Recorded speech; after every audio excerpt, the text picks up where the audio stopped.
That's strangely close to Daniel Jones from the Giants. Daniel, is that you? Beat the Chiefs. Show me. If the Broncos and Russell Wilson can show me that they can beat the Chiefs, then I will start believing. The crowd up. And so are this defense, and Kansas City won't snap the ball again. The Denver Broncos have beaten the Kansas City Chiefs. David Montgomery on the Lions. Former Bear, gonna make this his revenge game for sure. David Montgomery gets the touchdown that ices the game. No! And there's a flag. There's flags. There's flags. There's flags. There's flags. Snap. Hold. Kick. Denver wins! Denver wins! Let's go! They open. No! What happened? Oh shit. Yo, what is up, everybody? Welcome back to the only football podcast. Tonight, we're going to be talking the Micah Parsons trade request, demand, whatever way you want to call it. Micah Parsons no longer wants to be a Cowboy for now. We're going to be talking about that. We're also going to be talking about a select number of teams who actually have a legitimate shot at the Super Bowl. We're going to go division by division and talk about which teams Kyle and I believe have an actual shot to not only make the Super Bowl, but win the Super Bowl. And we're going to be talking about our AFC South predictions. We got a poll up, so make sure to go vote on that poll before the end of this live stream. And of course, we're going to end it off with the Chives with Kyle.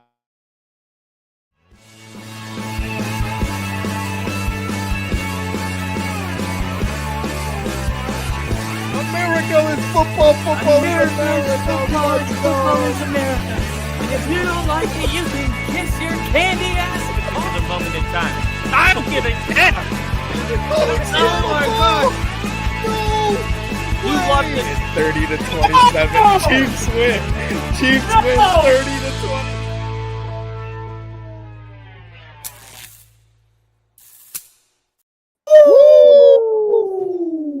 Ladies and gentlemen, welcome to the Only Football Podcast. I'm Kyle and that's Rick.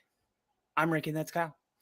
And today we open up with Micah Parsons requesting a trade from the Dallas Cowboys, the team that he was drafted 4 years ago.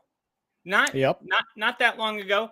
Mm-hmm. And I will add a very high draft pick right after the Broncos took Patrick Surtain, Micah Parsons to the Cowboys. And I don't think Cowboys have any remorse. I mean, I don't know. Pat Surtain coming off a defensive player of the year. Micah Parsons, though, one of the best in the game at his position. He switched positions. He was playing at the linebacker spot, and then he went to the edge position. Yeah. And he's had success everywhere he's gone. The guy's a football player.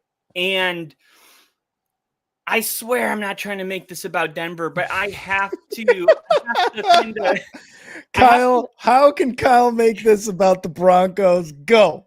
I have to. Okay. Walton Penner ownership group came in 2 years ago. This year, and I said on this podcast, if not last episode, the episode before, they pay their players before they get to the point Micah Parsons is at with the Cowboys. Cortland Sutton, 4-year deal, never had to do a holdout or anything. They were working on the deal the entire time. That's why Sutton had no problem showing up. And then only a week later, Zach Allen, who led the NFL in QB pressures and QB hits, one of the emerging stars at the position. Last year, he was better than anybody. And this guy is criminally underrated. So the only people that may have thought that wasn't maybe a good deal are people that don't follow the Broncos, because the national media hasn't really been giving the attention Zach Allen deserves. But look at how they're doing it. Surtain got paid before Sauce Gardner. And even Jalen Ramsey got paid right after Surtain. We didn't wait on Surtain. And Surtain is the Micah Parsons to the Cowboys. Like, we knew after Surtain's second season that we had an asset and we weren't letting him go. Why does it have to come to this point with the Cowboys on every single player? It's all ownership. And Micah's right, man. This is what he said. I no longer want to be here. My trade request has been submitted to Stephen Jones personally. Claims Cowboys ignored his agent, David Mulugeta, and took shots at him for injuries and media narratives. The guy's 26 years old. He's already got 52.5 sacks in 63 games. He's gone to the Pro Bowl every single year he's been in the NFL. He's a two-time first-team All-Pro, and he tied for most QB pressures since 2021 with 330. Jerry Jones calls the request part of negotiation. Shut the hell up, Jerry Jones. You are totally way off course, dude. You think this is normal. That's the problem.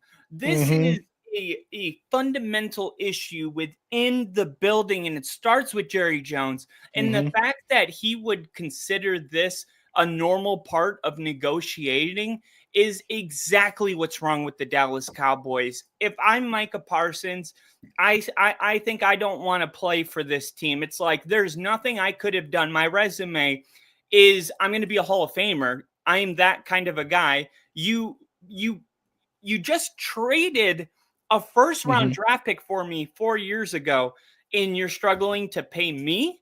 How is that possible? And then yet the tight end gets a new contract last week. I mean, it doesn't make any sense. And I think as a player, you must get to a point, if you really put yourself in his shoes, that you're like, no, like, the fact that it's taken this long, it happens in relationships with boyfriend, girlfriend, whatever. You can get to a point where it's like, yeah, I could fix it, but I don't even want to anymore. Like, I've crossed that line. And I think for Micah, Jerry might think this is normal, but I think he crossed the line, and that even cemented it when Jerry said it was normal. This is normal for Jerry Jones. The Dallas Cowboys players requesting trades, holding out, holding in. This is just Jerry Jones goes every offseason and goes, I wonder who's gonna hold out on me this offseason, right, boys? Like some dumb shit like that. Like, he literally goes into the offseason and does that. That's my best Jerry Jones impression. I met the guy. It's pretty cool to meet. Cool to meet an owner, but like, when this is the state of your franchise, and it almost becomes like it is, and it has become a yearly occurrence. We saw CeeDee Lamb, we saw Dak Prescott. Now we're seeing Micah Parsons. We've seen plenty of Dallas Cowboys in the past do this with Jerry Jones. And then Jerry Jones, what he does is he tries to strong arm them, in a sense, like strong arm them because this is exactly what he did with Micah Parsons. He brought him aside. He's like, hey, I want to have a conversation about leadership. Sure, they were having that conversation, and then there were terms on extension, what have you, that they had themselves. And apparently he then called Micah Parsons' agent and said, hey, the terms are good. Let's sign this. And the agent's like, what, dude? Like, I haven't heard anything. Micah hasn't talked to me. We haven't agreed on anything. So I don't know what you're talking about. So in Jerry Jones's world, he's like, oh, we're done. Like we're signing Micah Parsons. Like, no, man, like, you have got to go through this the right way. And you mentioned earlier, all the stats of Micah Parsons. He's been in the league 3-4 years, whatever it is, 26 years old. And he wants Myles Garrett and TJ Watt money. At 26 years old, over 5 years, you give him that money. You give him all the money he wants. Does he want, 200 mil over 5 years or 41 million per year, whatever that comes out to over 5 years? Yes, because then you have him at 30, like that contract runs through his year 31 of age. Like, that is a beautiful contract. Let him go. Or you don't, and you get 2 first-round draft picks. Like, I'm not saying those 2 first-round draft picks are going to hit, but they are likely to be very good players. Like, it's going to be tough to replace a Micah Parsons. But, man, the haul you would get for him right now is going to be huge. And if you want to go that route, okay, I totally understand that.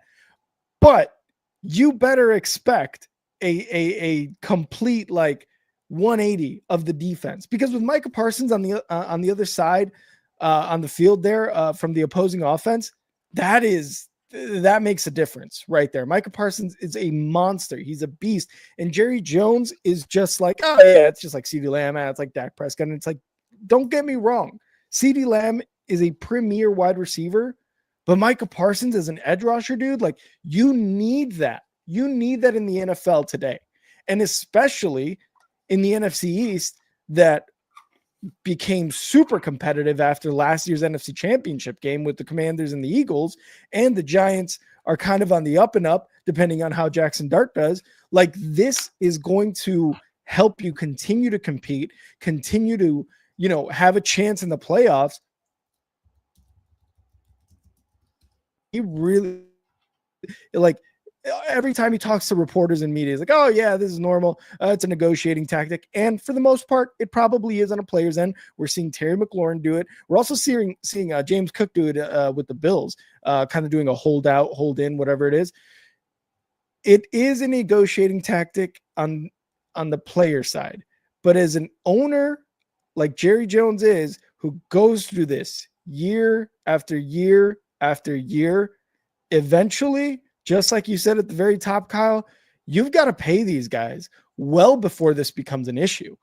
And again, 26 years old, 300 plus pressures, 12 sacks last year, whatever it was. Like, how, Jerry has a very, very great way to keep the Dallas Cowboys on NFL headlines. At the end of it, that's what he has. He has a talent for keeping the Dallas Cowboys in the media. Credit to him for that. But as far as running a team and being a GM, he's being a total piece of shit right now. Yeah. And I want to give you that context because it was also breaking news on August 2nd. So 2 days ago, we woke up on Saturday morning and Zach Allen agreed to a $102 million extension with the Denver Broncos. And 4 years. This is, have you guys heard of overthecap.com? Mm-hmm. It's like where you can get, how much money each team has. Mm-hmm. They also write articles on players that get paid. And this was written by Nick. And this is kind of the, APY and the guarantee structure. So at 25.5 million APY, Allen becomes the third highest paid interior defensive lineman in the league. I'd previously scoped out a range between 20 and 26 that Allen's contract would likely fall under. And it's no surprise to me that he hit almost to the upper bound here, short only to Milton Williams. And that was the only interior defensive lineman in this tier to get his contract in unrestricted free agency. Now, the fully guaranteed part, signing tag considerably behind Allen's peers. All right, so a lot of other guys are getting more money in guarantees. Allen's ranks 8th. Allen partially makes up for this by getting a stronger expedited vesting guarantee for 2027 at $15.75 million. At about 58.8%, this doesn't quite match the percentage of likely guarantees that Milton Williams and some other guys like Quinnen Williams got. but it's just enough to add some considerable friction against the Broncos from moving on, who would take a slightly negative pre-June 1 cap dollar hit in 2027. So this is the overall thoughts by the writer. This contract may surprise some who don't follow the Broncos closely because Allen has been overlooked by fans in the media as a whole since he arrived in Denver. He did make second team All-Pro last season, but he has yet to get a similar honor from the PFWA, nor has he been named to a Pro Bowl. And he did not make the top 10 in Madden ratings. But this contract should force more to pay attention, especially given that he led the league in snaps among interior defensive linemen by 4 percentage points last season, and was particularly noted for his extraordinary ability to make contact with the quarterback. I think this contract is aggressively fair for the Broncos. Allen trades off just a bit of early security compared to his peers, and in turn, he gets a contract that's competitive to what the market value likely would have been given the similarities to Milton Williams, who signed as a free agent. It's clear that Denver highly values Allen as a key long-term piece of the defense and rewarded him for it. With Allen extended, the questions don't end at interior defensive line for Denver. They got John Franklin Myers, Malcolm Roach, both on the final season of their contracts. And the Broncos will have to weigh how much they want to invest at that position. They also have Nick Bonito that's coming up. And likely what they're going to do is they're going to look at Savion Jones, who they drafted in the 3rd round, and they're going to observe for any progress and then see if maybe they can move off of one of these older guys if he's, all that he was drafted to be. And it's excellent to see the Broncos continue to be aggressively proactive in getting ahead of the market with their best players. I pushed for Patrick Surtain to get the market-shattering contract as soon as they were allowed to, and they did that. So within less than a year afterwards, he got named Defensive Player of the Year, and amazingly is now only the 5th highest paid cornerback APY. No contract negotiations can ever be guaranteed to be taken care of swiftly, but under George Paton and Sean Payton, this is more likely to be the norm instead of the exception. What this means for everybody that's listening is when players decide who they're going to play for, the team that take care of their players are always going to be the first priority. Mm-hmm. Hey, Denver is a place where they pay their players. There are other franchises like Green Bay who are known for the opposite, letting their talented guys walk that poured 10 years into the organization. This is the exact opposite. They don't wait. If they would have waited to pay Surtain, right, he was under rookie contract. He just won Defensive Player of the Year. Imagine looking back on that contract now, it is a major discount. Like I said, he's barely in the top 5 right now. Mm-hmm. And Zach Allen, who last year could have been a first-team All-Pro, this year he's going to, eventually the top 100, he's going to be like in the 30s next year. And he would have been a lot more money, especially if they would have waited for Micah Parsons and Trey Hendrickson and these other guys to get paid. Like Nick Bonito's doing right now. He's waiting to see how Parsons and Hendrickson, shape the top 5 edge rusher pay. And then that could probably mean we franchise tag him next year. But the point is like, you have to, as an owner, identify the pieces that you want to stay. Okay, we got about 2 pieces on offense and 3 pieces on defense that we can build around, but those are our constants. The variables are these pieces that we draft and free agent, whatever. But the identity of our defense has to be these core players, and they are invested in us because we invested in them. This is how a competent franchise operates. They don't wait. There was no hurry for any of these contracts, yet when you look back on all of them, they're a bargain.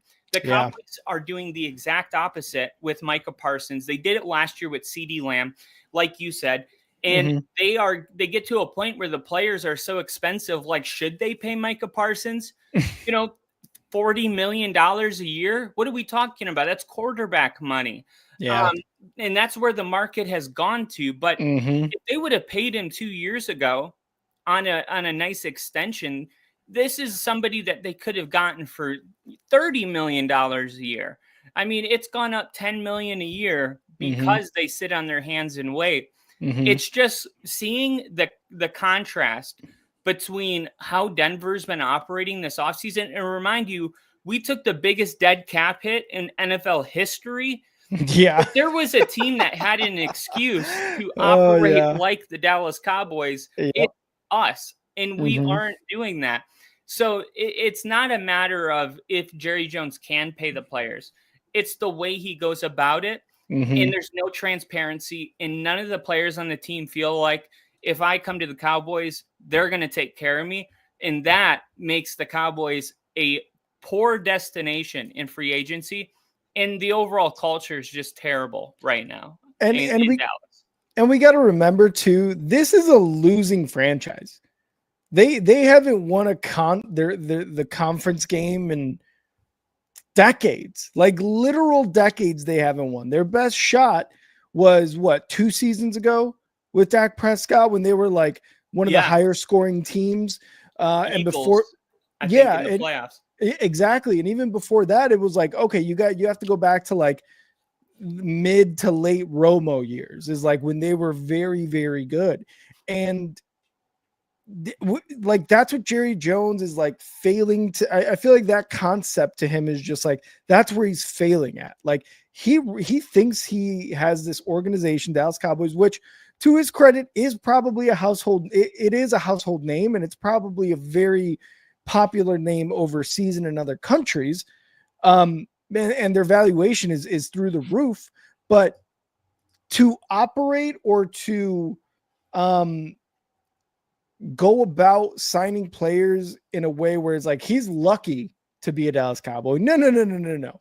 You're lucky to have him as a Dallas Cowboy. And that's what Jerry, I feel like, is failing to grasp. He is Yeah, failing to understand urgency or really failure to understand the importance that some of these players bring to the Dallas Cowboys organizations. I mean, you have fans chanting, "Pay Micah, bring back Micah," as he's walking through training camp. And he's like, "Yeah, CD Lamb's chants were louder last year." It's like, what, dude? Did you just say that in the middle of a standoff, of a contract negotiation standoff between you and your best defensive player? Like, that is a shot, regardless however you meant it or however you're going to explain it. That's a shot towards Micah Parsons. That's you telling him and the fans that, well, CD Lamb's the more valuable guy. And yes, we can value offense over defense, whatever it is you want to do, but you still need a defense, a competent one with a player like Micah Parsons and his ability to be competitive. So I don't know, man. Jerry Jones, again, met the owner, really cool that I got to meet him, but man, does he run this franchise decade when they haven't even won their conference in decades since the 90s, man. Like I just like, this is kind of a rant on Jerry Jones. And not necessarily about Micah Parsons, but like Micah Parsons is already like, look what I've done. And that's all I need to say. That yeah. is all I need to say. While Jerry Jones is over here fiddling with his fucking thumbs, getting handies by some masseuses, doing his thing. Probably, I don't know. I'm just throwing shit out there.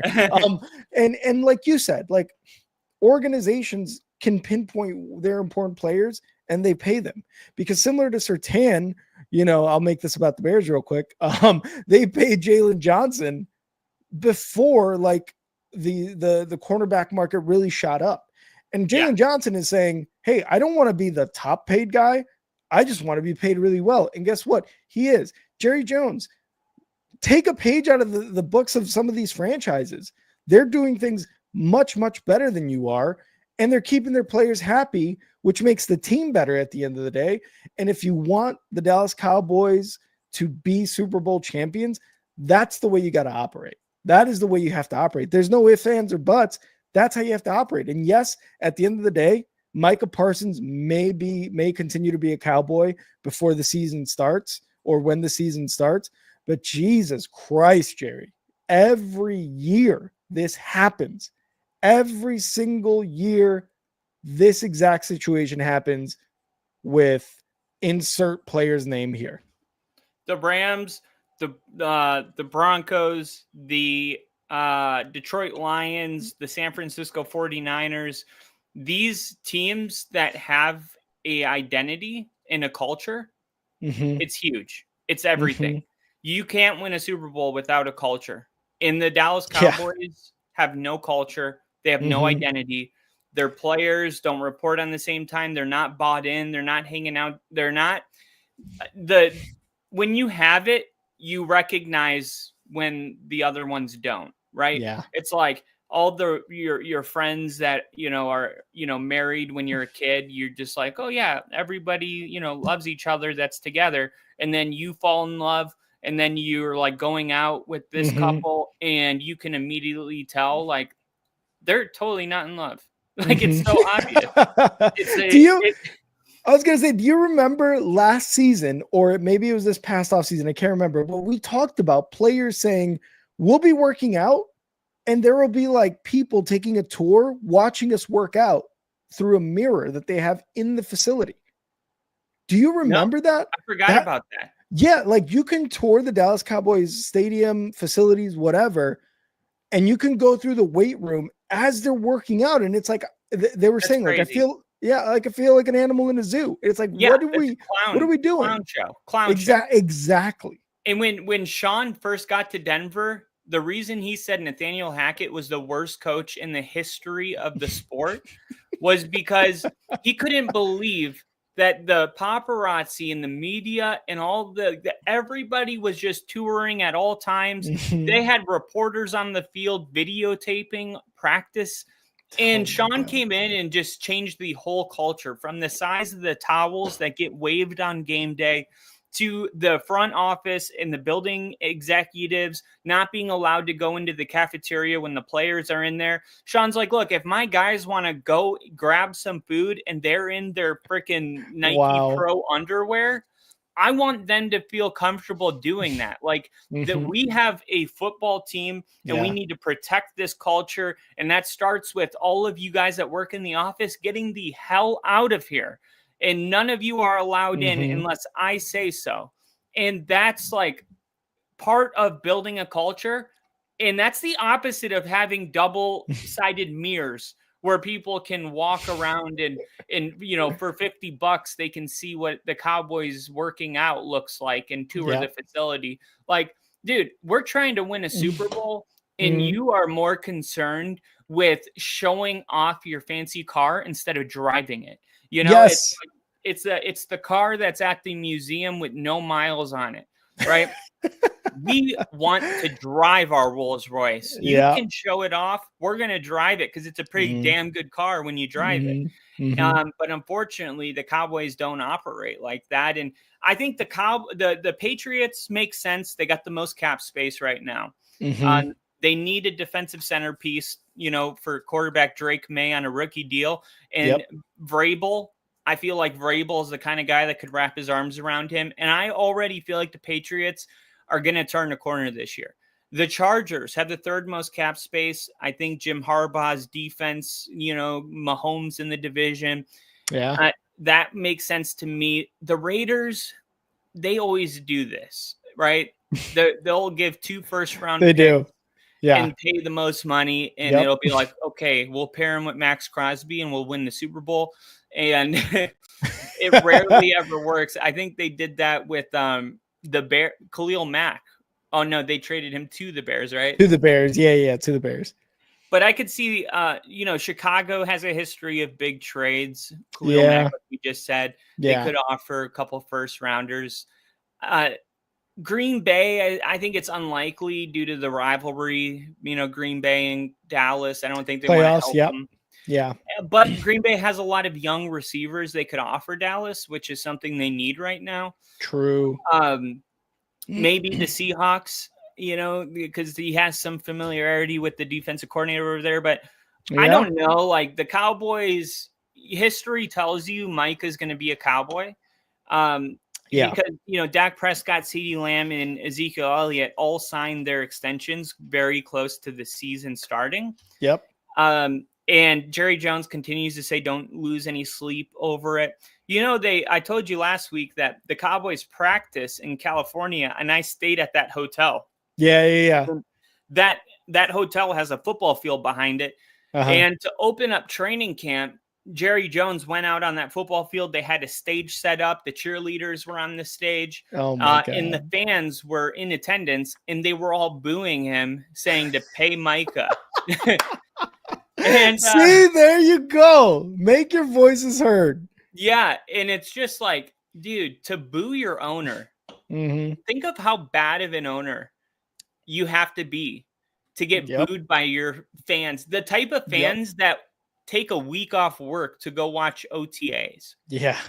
Like that. Those are your real fans. Yeah. And that leads me to my last point. I've always said this. The reason I know, for instance, Denver wins 12 games this year. The reason I knew Bo Nix was going to be an amazing quarterback last year is because fans, unlike the rest of the world, study their team's every move. I watch every practice. I listen to 3 different podcasts that break down every practice. Yeah. I know that Denver's done practice 6 days in a row, including the weekend, because they're going through camp right now. Mm-hmm. I know that Sean Payton said today that they believe that they have a shot at winning the Super Bowl. I know that Rich Eisen had an NFL reporter interviewing Bo Nix. Last year, Bo Nix didn't take any interviews because Sean was protecting his rookie and said no press, none of that. And this year, things are a lot different. Bo Nix is being talked about in a different way with Surtain. What I'm trying to say is, as a fan, you know exactly what's going on before the rest of the world does. Mm-hmm. And the Cowboys have no excuse for not knowing Micah Parsons was worthy of an extension 3 years ago. Honestly, like after his first full 2 years, like, come on. They watched him practice. They saw him stay healthy. They watched him dominate. I'm talking about before the season even started. Yeah. The Cowboys, they know, like, they're on the field, and it's like, damn, that number 11 is better than everybody out here. Yeah. We like, how do you get to it? It's like, what? You're supposed to be the one that knows before everyone else. What was the Shane Gillis joke? Those are some tough bitches. Those are some tough bitches. It's like, dude, you have an inside scoop, and yet here we are. Yeah. On August 4th. Yeah. 4 years down the road. It's the opposite of the way it should be. Fans and the actual coaching staff in the front office, they should be able to identify the players that are going to be those chess pieces that don't move off the board before any of us do, because they watch them day in and day out. So I just feel like for that reason, I'm going to cancel Jerry Jones this season. And then also canceled Trey Hendrickson. Is he getting paid? Do you have any opinion on that? I know he's doing like a hold in. Parsons, Hendrickson, and McLaurin. Terry training camp, whatever. I don't know. I just don't know if any of these guys. I assume they're all going to get paid. Hendrickson, like Terry, Hendrickson, and Micah. I assume they're all going to get paid. I wanted to ask you this, though, because Hendrickson is kind of like, he was in Florida at one point, and now he's back with the team. Like, he's doing the hold-in, just like Terry McLaurin and Micah Parsons. At the end of the day, does Micah Parsons get traded? Does Trey Hendrickson get traded? Does Terry McLaurin get traded, or do they all sign with their teams? If I'm asking you this question, what is your like point blank period answer? I feel like Terry McLaurin is the most likely to stay with his team. Wow. Because Dan Quinn is a player's coach. Yeah. And the relationship is there. The vision for the team. It's one thing to have the vision. It's another thing when you're coming off an NFC championship game with a rookie quarterback and you don't have to sell any, you don't have to sell why, or the vision is already there. It is a place. It's a real destination. Now, the money is an issue. $30 million a year for somebody that's going to be into his 30s. But the production is insane. And from Scary Terry's point of view, it's like, dude, I've played with all of your different quarterbacks and I've produced with all of them. Yeah. You had money to pay Debo, but you didn't pay your bills first. And I was on the list this year. You want to go get another quarterback or another receiver to pair with me before you've even given me a guarantee that I'll be here. And I feel like for him, it's like, I can see what your priorities are based on these decisions. And if I'm not a priority to you, I'm going to go to a team that'll pay me $30 million a year because I know that that's my market value. Yep. But the vision and the team and everything they're building right now is a reason to stay. And Dan Quinn is a player's coach, and he's been talking about this whole situation in a way where if Terry's watching, he would want to play for that coach. I feel like they have to do it too for Jaden Daniels. Like, yes, he needs it. Like, that's his number one receiver. It's awesome that they brought in Debo, but Debo can't stay healthy, and they haven't played a real game together. So you're putting a lot of eggs in that basket. Yeah. Trey Hendrickson is a scenario where the Bengals go from a Super Bowl contender to missing the postseason if he doesn't get signed. I've had an issue, like fundamentally the way that the Bengals are running their team right now. I have a major problem with paying, T. Higgins and Jamar Chase, and you just had their offensive coordinator on record last week saying we just have to score more points than the other team. And it's like, yeah, that was the plan last year. How did that work out for you? Yeah. Like you say, you're telling me you learned nothing last year, nothing at all. Like sitting on your couch, watching the Broncos Kansas City game, needing Denver to lose to get in the playoffs and watching us win 38-0. You learn nothing about how shitty that feels. Yeah. And you're going to go ahead and run it back. I just feel like Burrow, I think he's the best quarterback in the NFL. But I don't think it's fair for any quarterback to be put in a position where he has to save the team every single week because they can't put together a mediocre defense. Exactly. It's absurd. And it's like you paid T. Higgins, which I'm sure Burrow loves that, but it would have been even better if Burrow's really one of these guys. He doesn't need, Jamar Chase and T. Higgins. He can do with just Jamar Chase and a better defense. You got to think about what helps the team overall. And they pretty much are just running the same story back. And I think for that reason, like Trey Hendrickson's like, dude, I'm the best player on this terrible defense. And you're going to act like I'm disposable and you're going to pay a wide receiver 2, wide receiver 1 money.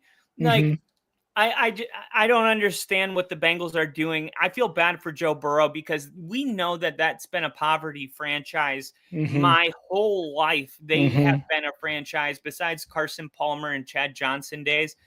Besides that, like 4-year period, this team and my uncle Kevin Walter played for the Bengals. So I got really close to the team. I talked to Carson Palmer on Christmas.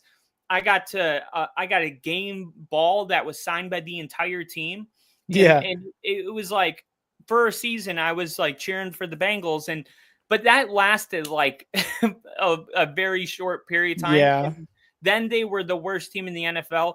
And it really never stopped until they drafted Joe Burrow, and then they were in the Super Bowl. Yeah. But it seems like for Joe Burrow, it's like I feel like last year he really kind of tapped his like, this is as much as I can do for the team, and it's not enough, and they're not helping him, and that's a shame because I feel like if Burrow was in Buffalo or Kansas City, I feel like he'd be running the table right now. I mean, he played way better than Mahomes last year. It's not even close, and became like the first quarterback to score 35 points 3 weeks in a row and lose all those games.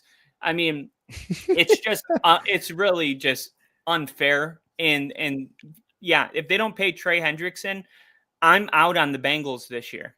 Wow. And that's it. It's funny because out of these three guys, Parsons, McLaurin, and Hendrickson, like if I'm ranking them on most likely to stay with their team, I'm going Parsons, Terry, Hendrickson.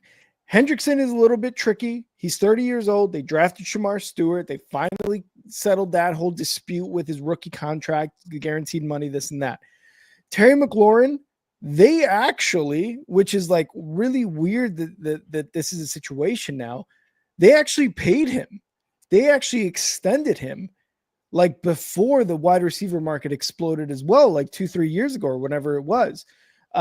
But now it's an issue again. Micah Parsons, like for as crazy as Jerry is, I still think he's going to get this done. He got it done with Dak. He got it done with CeeDee Lamb. He's saying don't lose any sleep over it, but he loves the headlines. So he's making everybody question everything he's talking about and the situation that's happening.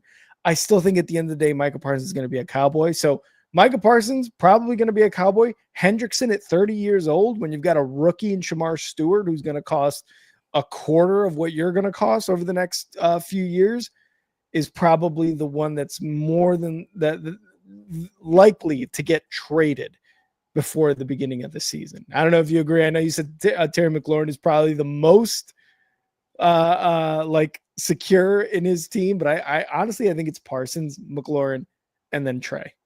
Yeah, and what's crazy is last year Trey Hendrickson, I think he was leading the NFL in sacks for most of the year. He was outstanding last year. Yeah, like and think of how bad that defense was, and yet he was falling out.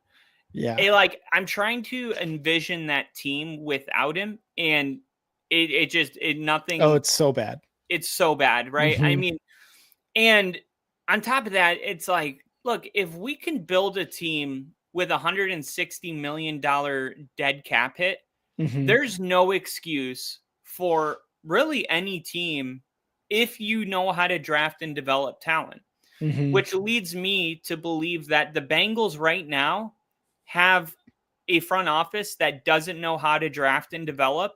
And they struck gold with T. Higgins and Jamar Chase. Yeah. And they're like clinging on to them because who knows when we'll get another great player in here, you know? And even then, like they just can't, they don't like to pay anybody. Joe Burrow, T. Higgins, and Jamar Chase are like the first players they have paid market value in, I don't know, their history. It seems like the Bengals are just so cheap. That ownership is just so cheap that these guys got paid, and it was like a surprise. It was almost like a shock. You know what I mean? But Trey Hendrickson pay or trade for Micah Parsons. What if they swap teams? I don't know if the Bengals are going to do that. Actually, no, they're not going to do that. Yeah, you're right. If they can't afford to pay him, I mean. The only way I can see that is knowing that Micah Parsons is 4 years younger than Hendrickson, and you got Shamar Stewart. Like those two guys on the ends of your defensive line, that's a scary defense. But I don't know if they would do that straight up, because regardless, if they do that, one of the other both teams are extending those guys. Yeah, there was a speculative trade package offered to the Buffalo Bills, which included a 2026 third-round pick, cap restructures for Dawkins and Knox to fit Trey Hendrickson's $15.8 million salary. But like after Hendrickson was I think it was after a couple weeks of asking for a new contract and not getting one, Hendrickson went on record saying, I was more than willing to take less in some ways to make this work. So we know that he's not trying to break the market with his contract. And then the Bengals executive Duke Tobin said he's earned a raise and an extension. So we'll see if we can come together.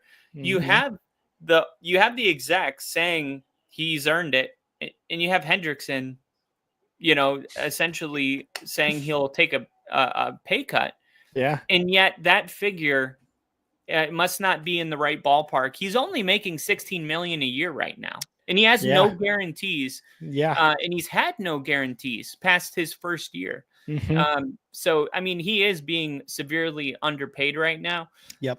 Imagine if the Rams got their hands on him. Not bad. Not bad. Jared I mean, Verse, Brendan Fisk, and Hendrickson. Oh, that would be good. That would be a scary defensive line right there. Yeah. But, I mean, we'll see. This stuff happens every year. Mm-hmm. The fact that there is a potential trade that's been offered in a package tells me that they are at least shopping Trey Hendrickson. Yeah, at least something there. Yeah, it's like maybe they're just like, no, we can't get to that number right now. And I feel like he's your defensive centerpiece. You can't not get to that number. Like you have to. That's like us being like to Surtain, like we can't get there. It's like, what are you talking about? Do you want an elite cornerback, or do you want like what do you want exactly? There's only one. It's like they're not growing on trees. You can't just draft another one. Exactly. And they're banking on Shamar Stewart, making that jump to where Hendrickson is. And it's not always going to work out that way. They don't know if that's going to work. They're hoping it will. But Top 5 in the league. That's going to be tough. 17.5 sacks. I don't know about that one. Yeah. I forgot about that. But we'll keep you updated on all this stuff as we go. I know we got some predictions, and today we're doing the AFC South, which I'm pumped up about. Did you want to do the teams with legit Super Bowl shot first? Yeah. Let's roll into that. Yep. So I was just letting you guys know what's coming, Yeah. Kyle's just keeping you guys engaged. And before we get into that, I want to shout out. Okay, good. I'm going to be really quick. Okay, go. Yeah. Go drain the lizard. I'm going to shout out our supporters here on YouTube. We got Jinja on stream. We got Nick on stream, and we got Casey in the comments. All you guys, thank you guys so much. To everybody on X, thank you guys for tuning in. Feel free to leave some comments. Get involved in these conversations that Kyle and I are having. And of course on Twitch as well. I'll do this for Twitch, a timeout. Twitch, thank you guys for being on the stream. Like Kyle said, we're going to be getting into our AFC South predictions here in a bit. We did put a poll up on our YouTube page, so go make sure to vote on that poll. We've only got just a handful of votes in so far, so make sure to go vote on that poll. And when Kyle and I finish our predictions at the end of that, I'm gonna make sure to let you guys know about the results of the poll to see who you guys have winning the AFC South compared to what Kyle and I have winning the AFC South. Again, shout out to everybody watching right now. We appreciate you guys being here. We got a ton of people from X, a lot of people from YouTube as well. A lot of our regular supporters. Again, huge shout out to you guys. But we are going to be getting here once Kyle comes back into teams with a legit shot at a Super Bowl. And this came about because Kyle was saying, you remember a while ago, like Aaron Rodgers was saying, there's really only like a handful of teams that will actually get to the Super Bowl. And that's kind of what kind of spurred this segment here, because Kyle's like, let's go division by division and let's see if we can identify who we think has a legitimate shot at a Super Bowl. You know, making the Super Bowl is tough. Winning it is even harder. But yeah, let's talk about which teams have a legit shot at the Super Bowl, Kyle. All right. So let's start in the AFC South because it's one of the weaker divisions. Yeah. And remember, this doesn't necessarily mean winning the Super Bowl, just getting there. Yeah. Okay. I don't have any team. I've got 0 teams for the AFC South. And that's not a knock on anybody. I just think if we were to have a team, like if you're asking me, you have to have a team from each division, I'm going Texans, but even the Texans, like, I don't think they're ready yet. The offensive line is rough. And I won't get too much into the weeds about the AFC South and the Texans, because we are going to talk about them here in a bit. But if you ask me if I had to have a team, I'm going Texans. But we're not doing that. I've got 0 teams from the AFC South. Okay. AFC North. I have 2. AFC North. Yeah, I'm going to go Ravens. That's my only team I'm going from the North. I'm going to go Ravens and Steelers. You're crazy. This is like Steelers. Me back in 2022. Look, predicting the Steelers winning the division with Mitch Trubisky as quarterback. You're insane. Maybe. And I am known to be wrong about some things. I can't be right every time. But the reason I'm going Steelers is the simple fact that if you look at the history of the NFL and the Achilles injury, whether it's young players like Saquon Barkley or older players like Rodgers, it is normal for that first year coming back from an Achilles to be a mediocre season, and the following year to actually be much, much better. The player kind of forgets about the Achilles. Time passes. They're not scared. I remember Mark Schlereth late in the season last year. Yeah. He had called a Jets-Jaguars game, and Aaron Rodgers was incredible the final 3 games of the season. He threw – Devontae Adams had like 200 yards receiving. I do remember that, yeah. In that Jets game. And I remember because they played the Dolphins really well, and there was – because the Dolphins needed – to win in order to keep the Bengals out. And the Bengals actually got what they needed with the Jets beating the Dolphins. And then they just needed the Chiefs to win. And then ultimately they would have gotten in. But that final 3 games that Aaron Rodgers played, Jets fans were like, where was this all season long? Yeah. I think even we were saying that. We're like, where the fuck is this Aaron Rodgers led offense been? It was totally different. And it occurred to me that it was the Achilles injury. Enough time had passed where Aaron Rodgers was starting to feel comfortable out there on the field. It reminds me of Brett Favre when he went to the Jets. Didn't have a great season with Rex Ryan, and then went to the Vikings and had an incredible season with Percy Harvin, and went to the NFC Championship game against the Saints, who would go on to win the Super Bowl. And the Vikings, in Brett Favre fashion, threw a terrible interception when all they had to do was take a knee and go into overtime and live for another quarter. But that's not how Brett Favre did it ever. Gunslinger taking stupid. I remember the local radio for Minnesota going, what the hell? This isn't Detroit. Because at the time Detroit was a terrible franchise. But yeah, Aaron Rodgers is going to have a similar season, I think, that Brett Favre had in Minnesota. Oh, okay. I look at the team that the Steelers had. I know how bad Russell Wilson is. Trust me. The Broncos were able to get to 8-9 with Russ. The Steelers were able to get to 10 wins. And Yeah. mind you, Justin Fields played a role in that, but it's Yep. not like when Justin Fields was on the field, he was amazing. I mean, there's a reason they went to Russ and didn't go back to Fields. So overall, we have two mediocre, below mediocre quarterbacks dragging a team to double-digit wins at one point. We're talking about a team that's 12-2. And the Aaron Rodgers, I mean, if he can stay healthy in the last stretch that we saw is what we're getting this year, yeah, I'm going to say the Steelers have a real opportunity. It'll be the best quarterback in that case. If it's that version of Rodgers, it'll be the best quarterback they've had in a long time. And I'm just amazed how successful they've been without that type of a quarterback.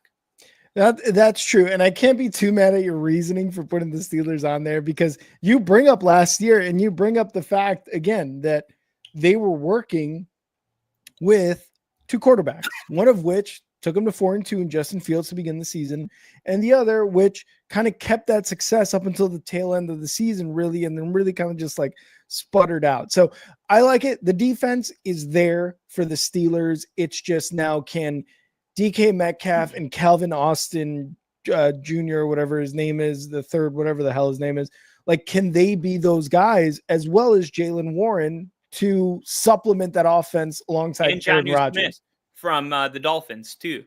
To go with Jonnu and with Freiermuth. Yeah, you run a 2 tight end set with Calvin Austin and DK Metcalf on the outside there. I mean, that could be a pretty deadly offense. But I just, again, it's like it all comes down to Aaron Rodgers. I like the Achilles injury, reasoning too. Like, he had a shitty year last year. He's healthy now, like for the most part, fully healthy. It's just Kirk Cousins, same thing too. Exactly. Yeah, we saw the kind of the somewhat disastrous season he had last year. But yeah, man, I can't be mad at the reasoning, because I look at it and I'm like, all right. I mean, they did win 10 games with Russ and Justin Fields at the helm there under center. So I get it. And then the Ravens, for obvious reasons. We don't really need to convince anybody on that. They've been Derrick Henry, fucking Lamar Jackson, the defense, it's all there.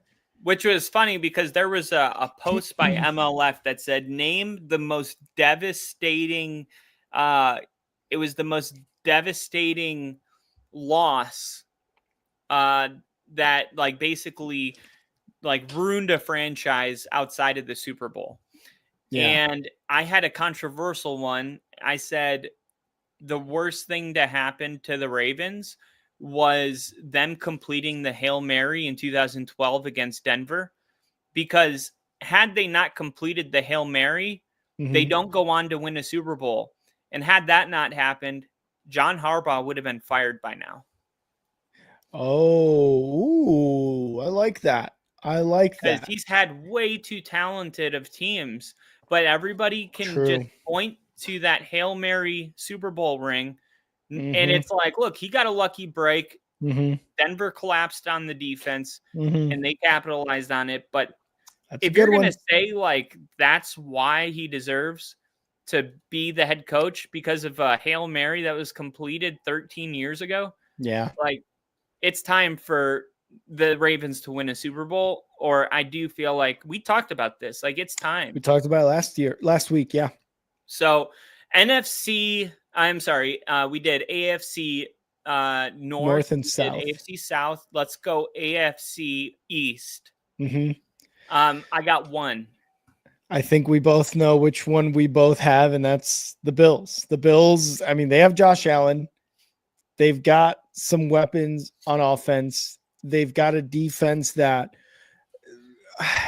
I don't really know what to make of the defense. It's decent, but I don't know if it's like a Ravens, a Steelers defense, in terms of the AFC, because we saw last year, Josh Allen had to do a lot by himself. Like similar to Bo Nix in that play. and James Cook, similar to Bo Nix, though, in that playoff game last year, like you saw how much he wanted to win that game. And Josh Allen is no different. Like Josh Allen, like he was doing everything. He was running the ball. He's passing it. He's getting the yards like by himself. Like this, like it all revolves around Josh Allen. That is the guy. That is the reason, similar to what Joe Burrow is, like to the Bengals. That's the reason the Bills are in the conversation every single year and have been for the past several years is Josh Allen. Now, the defense, can it improve? Absolutely. Weapons on offense have been better. Looking at last year, they lose Stephon Diggs, they lose Gabe Davis, and we're like, oh, well, I don't know. The window might be closed. What happens? They still make the playoffs. Why? Because Josh Allen and James Cook, James Cook, burst on the scene with the Colts, really. But it's just like, wow, these guys are killing it right now. And that's kind of what this team revolves around. But yeah, AFC East, I'm going one team because I don't think the Dolphins are there. I don't know if they'll ever be there. And the Patriots and the Jets, they're work in progress. Vrabel going to start a new culture, going to try to build it up with Drake May. And the Jets right now, they are leaning on Justin Fields, which I can tell you right now, it's going to be exciting some games. And it's just, you're going to just want to tear your hair out some games. So yeah, I've got the Bills. What's that? Didn't he get hurt? It was a toe, something about a toe during training camp, and it wasn't that serious. So luckily for Justin Fields and Jets fans, like they can breathe a sigh of relief that it's not going to be anything crazy in terms of an injury. I think I'm pretty sure I read that he's going to start week 1, and it was just a toe. So like it wasn't like a foot, it wasn't an Achilles, it wasn't anything like that was going to take him out for the year or anything like that. And for Jinja, Von Miller's with the Commanders now. Yeah. Yep. Commanders. Yeah, I'm with you. I think New England's going to be really good this year. Mm-hmm.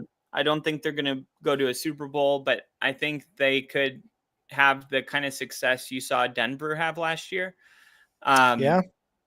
They don't have as complete of a team as Denver, so I don't expect as much success, but we're definitely getting to the 8-9 win mark, I believe. I can see that. Patriots. The Jets, I'm all out. It's so easy. It's so easy to be out on the Jets right now. It is. Yeah, and then the Dolphins, I'm out. Yeah. Tyreek. They caught lightning in a bottle a couple years ago. And unfortunately, it was more of a lightning in a bottle than an actual new way of life in Miami. So Tua's got to stay healthy. Tyreek Hill, we're not even talking about him anymore. What happened? Him and McDaniel are button heads. Like Tyreek Hill is openly criticizing the play calling. Obviously, it's culture. 100%. It comes down to culture. And that is these guys and I'm only doing it this way because let's go to the AFC West. I got Denver as one of these teams that can go all the way this year. Surprise. Actually, last year I didn't. I had them as a playoff team. Okay. I had them as a playoff team last year. They made the playoffs. They're a different team this year. They're a lot better. And I have something that I want to show you. Is it your penis? No. Because I'm game for that. All right. Here it is. Let's see this. I can't hear anything. All right, here we go. The big level up from Broncos quarterback Bo Nix. The athletic Diana Rossini. The folks you're talking to around the league are asking you about which team more than any other to see what's what. Like who's the league curious about when they're talking to you, Diana? Some of it's probably because of what I'm posting, but I recently received a few text messages about the Denver Broncos defense. Okay. Asking. Because I was just in Denver on Monday, spent some time with them. let's just start with the star of the show with Bo Nix there. He's different this year, Rich. Why? He's different. How? He's a big boy now. I was with him last year, this time, and my favorite question to ask second-year coaches and quarterbacks, players even, Yeah. like, what's the difference? Like, take me through your first training camp compared to now. And so, because Bo and I had spoken last year, he was so transparent. And he's like, whatever I was saying to you was not true. I didn't know what I was doing. Like, he's like, I was just, and it was actually so relatable. He's like, he's kind of comparing it like, you're just kind of trying to get it. You're just trying to get through, right? He's like, I memorized the plays. Oh, okay. I didn't understand the plays. So he went from just doing it to now understanding the why of it, which basically in anything in life, right? When you get why you're doing it, you tend to comprehend it more. And so from just the understanding of a Sean Payton playbook, he's a different person because now he's confident because he gets it. Coach shared that, with the public that that Bo spent some time with Drew Brees. And, we just talked about what's the value of a Drew Brees. And, obviously I'm thinking, he's going to coach you up on how to deal with these kind of defenses and this, that. And it wasn't even about that as much as it was just the everyday habits that good quarterbacks have, what works for them, just trying to figure that out. And it takes a while for some of these guys to figure out what they want their minute by minute of their days to be like. So they're getting the most out, whether it's individually or with their team or in the meetings or in their relationships. So he was sharing a lot about the value of that. So I take all that and I tell you all those details to just tell you that he physically looks different too. Like he looked jacked, like he looked bigger to me, but he's got way more of a swag to him out there. And it doesn't help that his coach basically stands on every inch of the grass screaming, I love Bo Nix.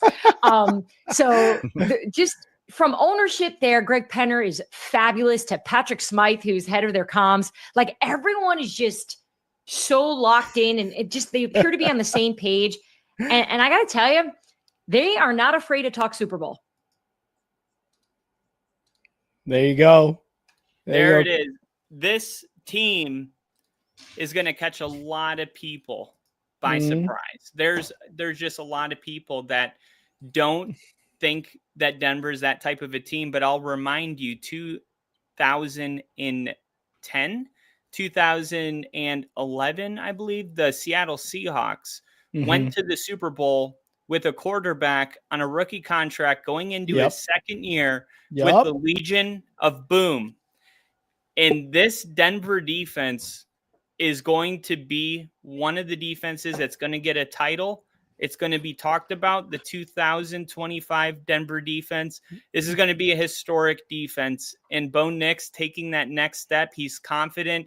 He's, audibling out of plays Sean's calling in practice just to fuck with him. He's got like this kind of swagger about him because he actually understands what he's doing. And this is going to be a great, remember, he didn't throw a touchdown pass till week 4. But from week 4 to the rest of the season, he averaged 2.4.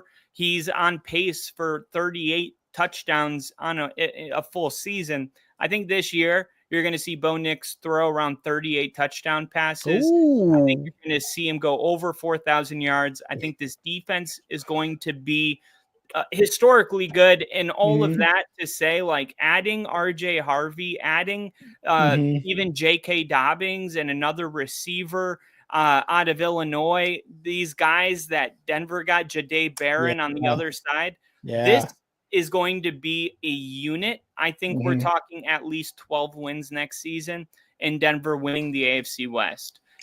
This hasn't been the case in a very, very, very, very long time. But Denver actually right now is the most, I feel like they're the most complete team. They have a question mark at running back, depth concerns at receiver outside of Marvin Mims, but I feel really good about where we're at. I think they're the best team in the West. I like it. I love the things being said about Bo Nix. And real quick, there's something up with your camera. I'm just getting the plus sign. So if you want to See if you can. Okay. Yeah, fix that real quick while I talk about that. Now, the Broncos defense: Jahdae Barron, Surtain, Zach Allen, Benito. These guys are becoming, and Surtain has already been a household name for a couple of years now. But these guys, this defense is becoming one that, like you said, is going to be one that's a feared defense. 100% is going to be a feared defense. The concerns for me and why I don't have them in a team with a legitimate Super Bowl shot is the running back. J.K. Dobbins, you bring in a veteran, and you draft R.J. Harvey.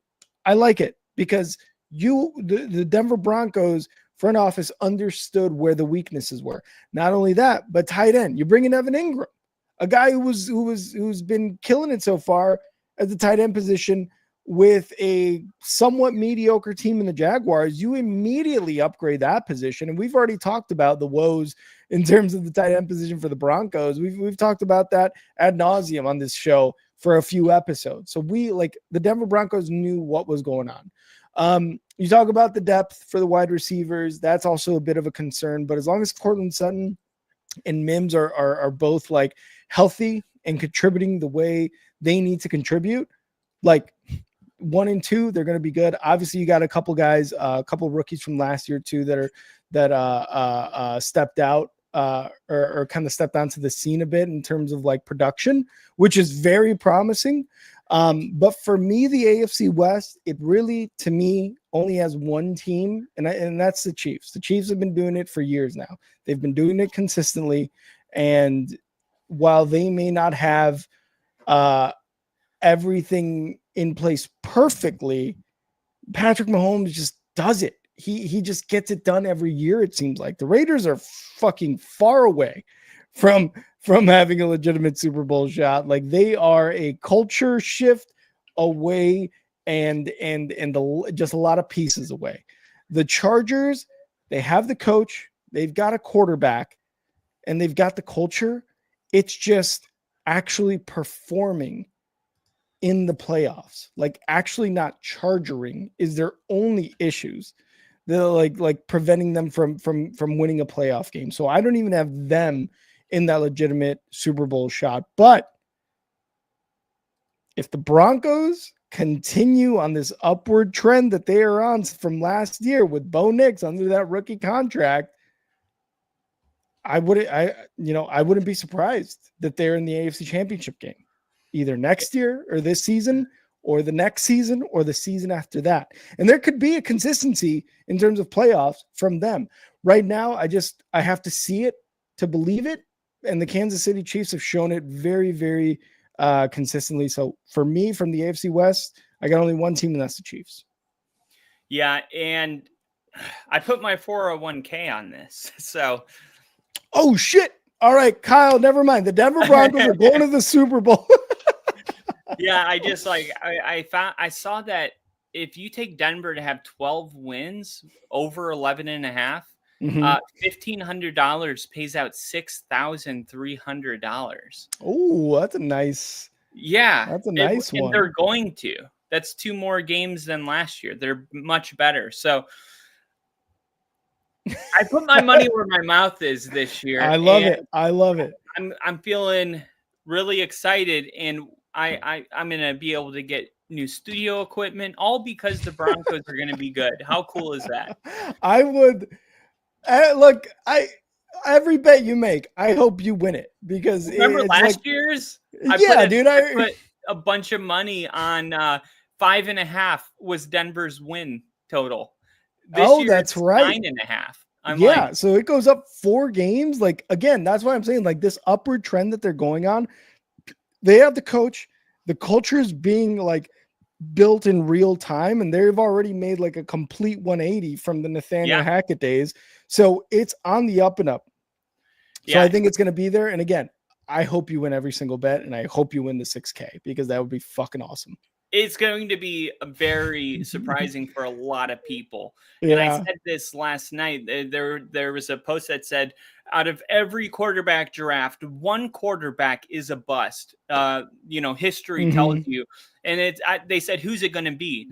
And I'm going to tell you what I said, because I was like, very well how I feel about this quarterback draft class that happened, 2 years ago now. Oh yeah, we said it's going to be one of the best of all time. Right. And that is pretty much how I still feel about it. I know people are, posting pictures that, Caleb Williams has the biggest target on his back because he was the number 1 overall draft pick. So anything that he does wrong is like, look, he couldn't throw it in the basket at camp today and he got mad. And it's like, okay, like, is any other quarterback, making news for this? But what I said was, I said, this is going to be the greatest quarterback class of all time. I said that before the draft, and I stand by it. Bo and Jaden, I feel like we can just like put them over here. They work out. I feel like Caleb Williams, I don't know if he'll become the next Mahomes. I don't know. That's what they said about him. That's like the highest expectation you can have. But does that mean that he can't win a Super Bowl? No, I'm just not there yet. Like I could change my mind, in a season, but the Bears are one of those teams with the ownership stuff that's like some of their issues are like way beyond Caleb Williams and 100%. 100%. So I just need to see it. And with JJ McCarthy in Penix, I feel like for JJ McCarthy, he's in a better situation than Penix and May. In that you got JJ, who is, and let's talk NFC North right now. Yeah, all right, let's do it. I think JJ is the most likely out of those 3 to thrive because he was accurate in college and his throws, I don't know if you saw this throw that he made in camp, which I didn't. It's like a 4-second clip. This is it right here. So watch him throw this ball. Oh, that's nice. And here, watch it one more time. Let me make it big. Oh, anticipation on point. Yeah, it is. It's one of those throws where you watch and you're like, there's something there. Yeah. I know it's just one throw, but that's a damn good throw. Yeah.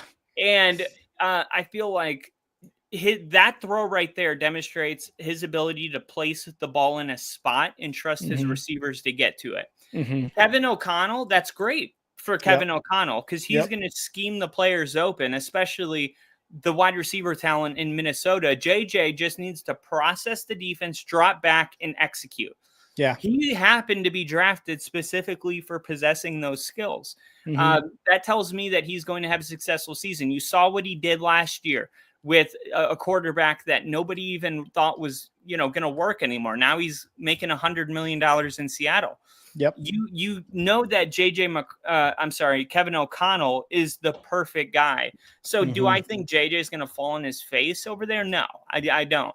Penix, we saw him already last year and he looked slightly above average. There's a reason they didn't go back to Kirk Cousins. I don't like the coaching over there. It's nothing against Raheem Morris. I just never was sold on it.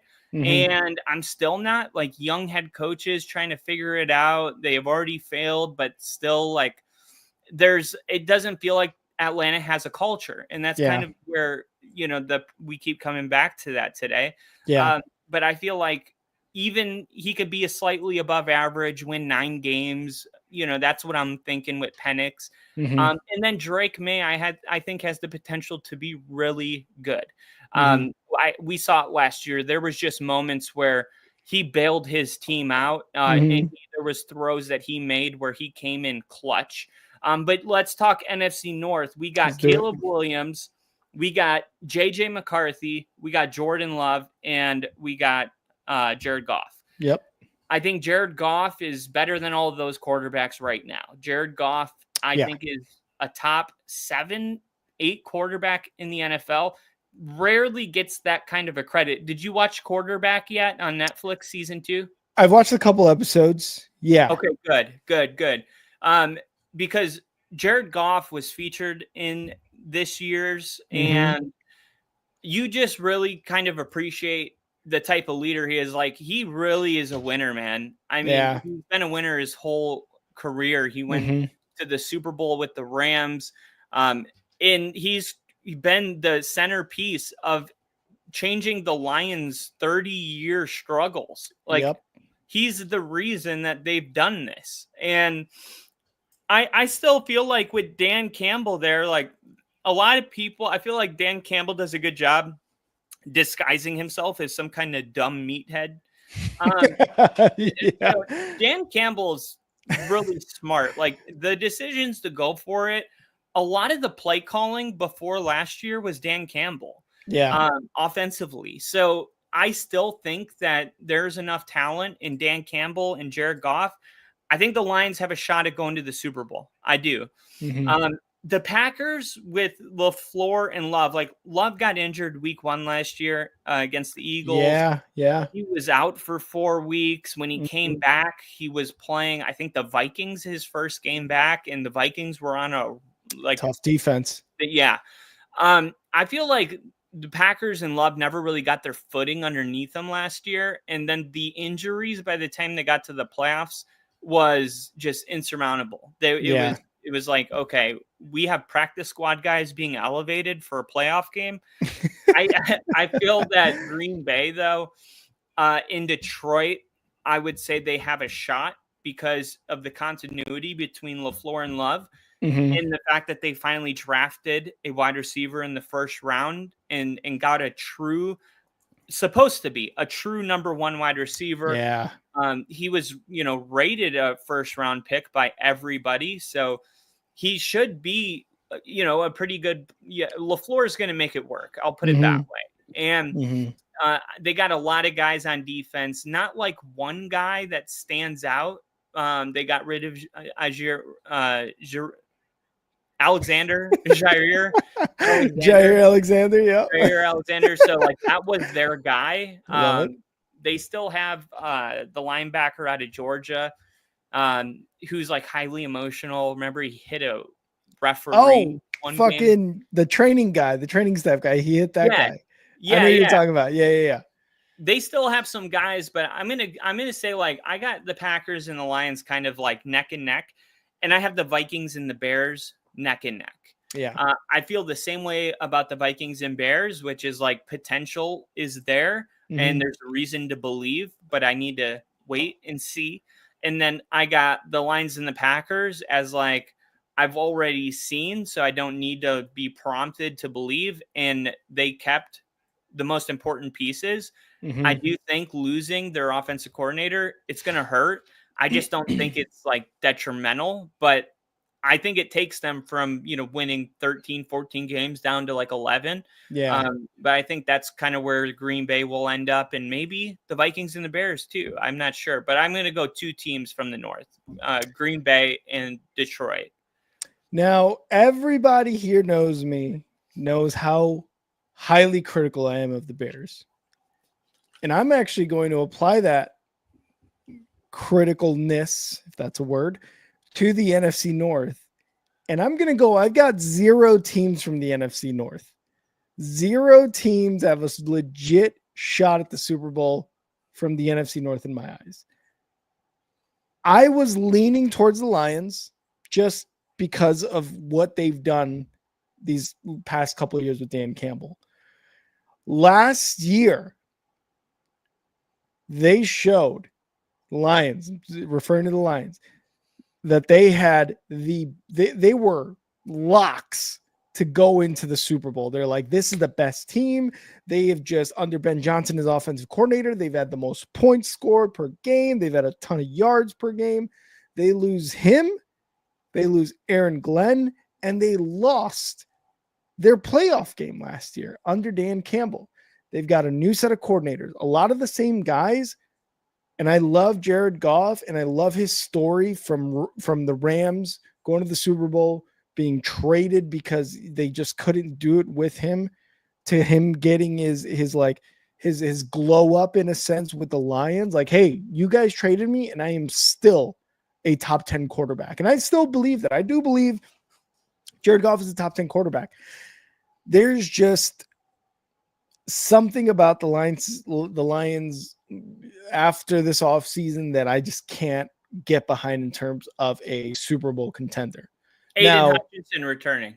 Aiden Hutchinson is returning. Yes, that is a massive good news for the defense. And they've got a lot of guys on defense. They've got rookies on that defense who did awesome last year. Their offense is awesome. They got Jahmyr Gibbs, Montgomery, Jared Goff, Amon-Ra St. Brown. Who's their tight end? Sam Laporta. Like, they have a squad. Great old line too, with Penei Sewell anchoring it. 100%. Their center did just Frank Ragnar, I believe, did just retire not too long ago, and that's a hole. You know, the center position, you know, is almost like the quarterback. A left tackle is super important, but that center position does a lot in terms of calling out stuff and just really getting that alignment going. All that said, I think they're going to be a playoff team. I just don't believe that they are going to that they have a legit shot at the Super Bowl. Now, the Vikings, the Packers, the Vikings, I'll start with first. They have a legit shot at still being a very competent team, whether or not JJ McCarthy is like this amazing quarterback. Like you said, like if he has a Bo Nix or Jaden Daniels year, that's just great. That's awesome for the Vikings fans and that team as a whole, because you know you have a quarterback who can do that. But there's still that question mark as to whether he can do that, right? And Kevin O'Connell being the coach is an awesome he's just a good coach to have. It's a good situation to walk in with a coach like that. Because I remember when you asked me prior to the Bears hiring Ben Johnson, you're like, would you rather have Ben Johnson or would you rather have Kevin O'Connell? I'm like, give me Kevin O'Connell. At least he's proved in the 3-4 years that he's been the head coach that he can be a head coach while doing the play calls, right? The Packers, I just don't know if they're there yet in terms of the quarterback position. I like Jordan Love. It pains me to say that as a Bears fan, but I do like where he's at. You know, 2 years ago, he was killing it in terms of touchdowns. Last year, the injuries did get to him a bit, but he has been inconsistent at times. So I don't think the Packers are there yet. They don't really have a dominant anything, really. They just have a well-rounded team, and hopefully Golden, the wide receiver that they picked in the first round, you know, for them, hopefully for them, for the Packers, not for me or the Bears, it works out in that sense to where they can actually have a legit number one wide receiver. Now the Bears, last but not least, the Bears, they have to prove it. Point blank, period. They have to make the playoffs for me to even consider them a team that can go to the Super Bowl. They've got pieces on both sides of the ball, defense, offense. Talked about Jalen Johnson, DJ Moore, who they drafted, Colson Loveland. They've got players. They've got guys. The offensive line is still a question. They upgraded all over the place, but it's still a question. The defensive line is still going to be a question. Ben Johnson as a head coach and play caller is still a question. Can he do it? Yes or no? That's going to have to be proven this year. I'm not looking at the Bears in terms of a Super Bowl contender until they prove it this year. Can they win double-digit games? If so, all right, let's fucking go. I'm a believer, baby. Let's go. Ben Johnson is the guy. Caleb Williams is the quarterback of the future. But until they can prove it in the regular season and going into the playoffs, again, this is where my just like critical opinions about the Bears kind of sets in. Until they can do it, I'm not considering them at all. So for the Is NFC, there any truth to the stuff, you know, coming out at camp, like with Caleb Williams struggling? Is that, what are you seeing? Ben Johnson has said it himself. This is what I love about Ben Johnson. He's honest. He takes accountability, unlike Eberflus has for the last 3 years. Ben Johnson said, yeah, Caleb didn't have it today.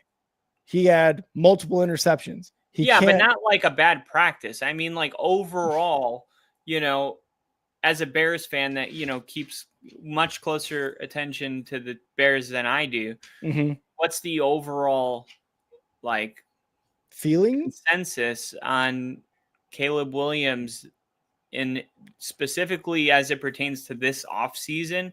Oh, okay. Getting this offense where it needs to be under Ben Johnson? Do we feel like he's got a ways to go? Do we feel like he just had a bad because that's just a bad practice. Like I don't really care if he had a bad practice, 100%. That, Bo Nix threw 2 interceptions, 2 days ago in practice to Hufanga and to Surtain. So but that's also the time of year you want your quarterback to be like, oh yeah, that doesn't work. Yeah, exactly. And I think Caleb Williams, after last year, going into this offseason after hiring Ben Johnson, it's gonna be a crazy turnaround. Like Ben Johnson has had like the best offense for the last 2 to 3 years, just statistically. It is going to be a project to get this entire offense to forget everything they learned last year, and Shane Waldron and I forget the other offensive coordinator's name, who was also a head coach, but it's going to take a while to forget all that. And Ben Johnson has got some stuff that he wants to be able to implement like he did in Detroit with Chicago and Caleb Williams and the Bears. I don't think it's going to translate necessarily overnight because, like you said, there's clips of Caleb Williams throwing the ball to the net, trying to get it into those squares, and he missed it like 0 for 10.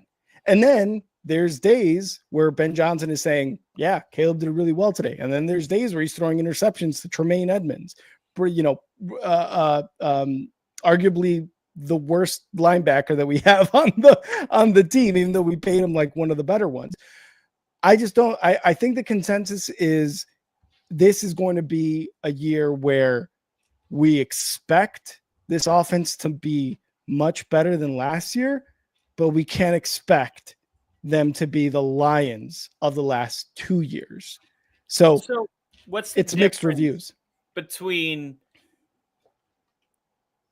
because the Kansas City Chiefs had the best offense for 3 years, and then they got the offensive coordinator from Kansas City who had been under Andy Reid.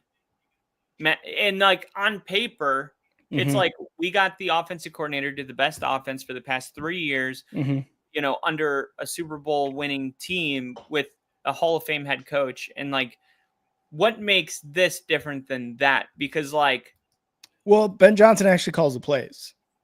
That's the difference. Matt Nagy didn't he had maybe a game or two in which he was low. Andy Reid was like, yeah, I call the plays. Okay. Yeah, that's the biggest difference. But also another big difference is, can Ben Johnson be a head coach and a play caller?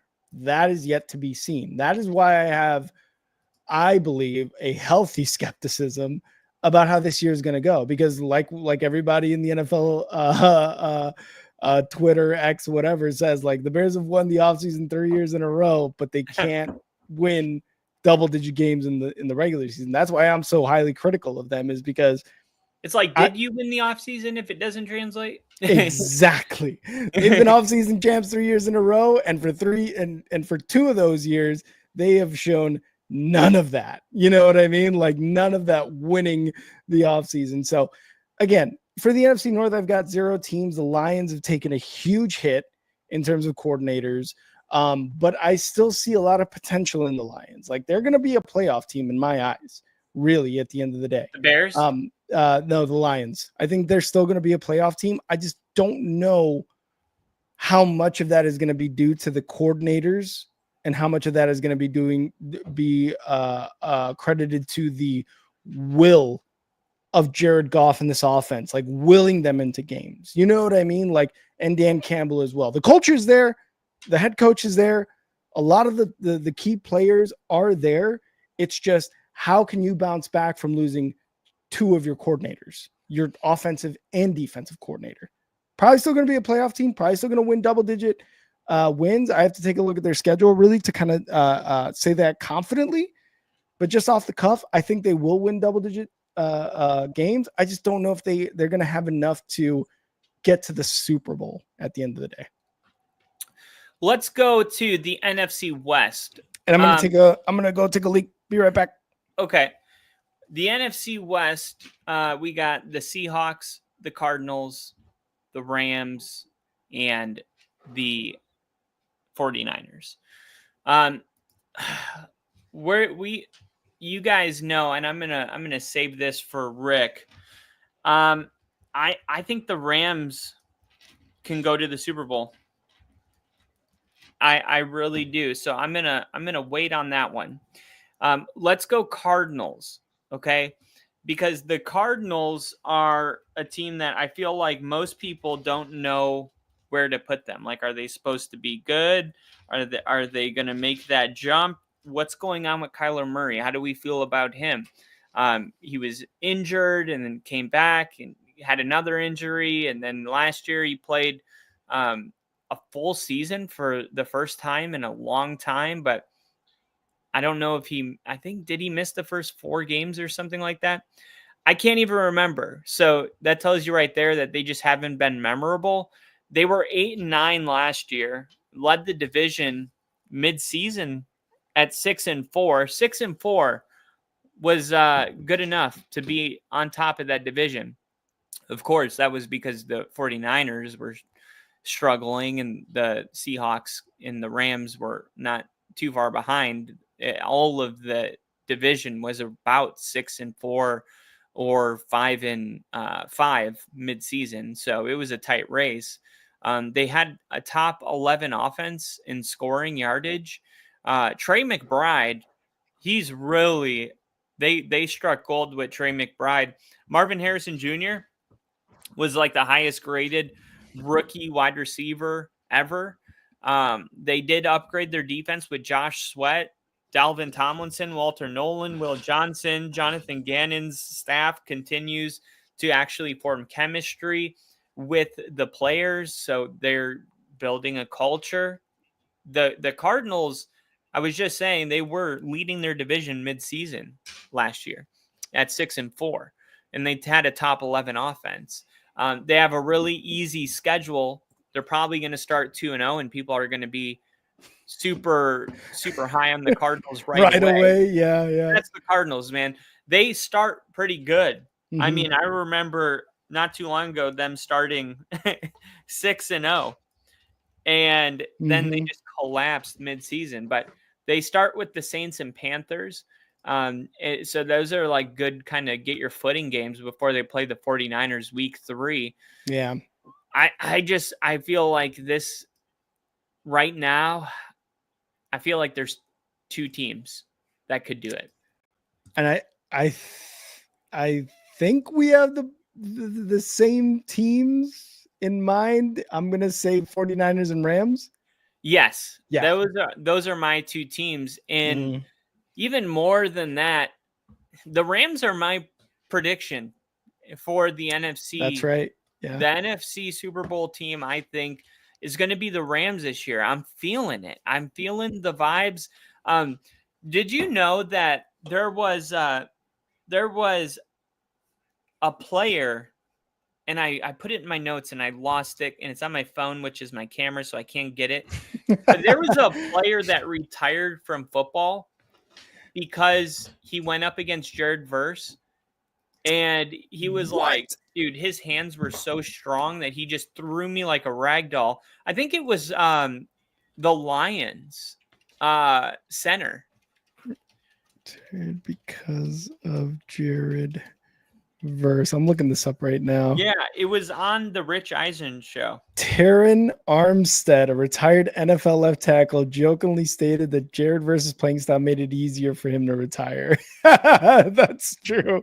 So they asked, they asked Mark Schlereth, and he's like, yeah, there's a couple players when you're getting later in your career that you go up against, and you're like, okay, like there's different. There's young blood in here. This guy's different. Jared Verse is one of those guys. I said last week he's going to lead the NFL in sacks.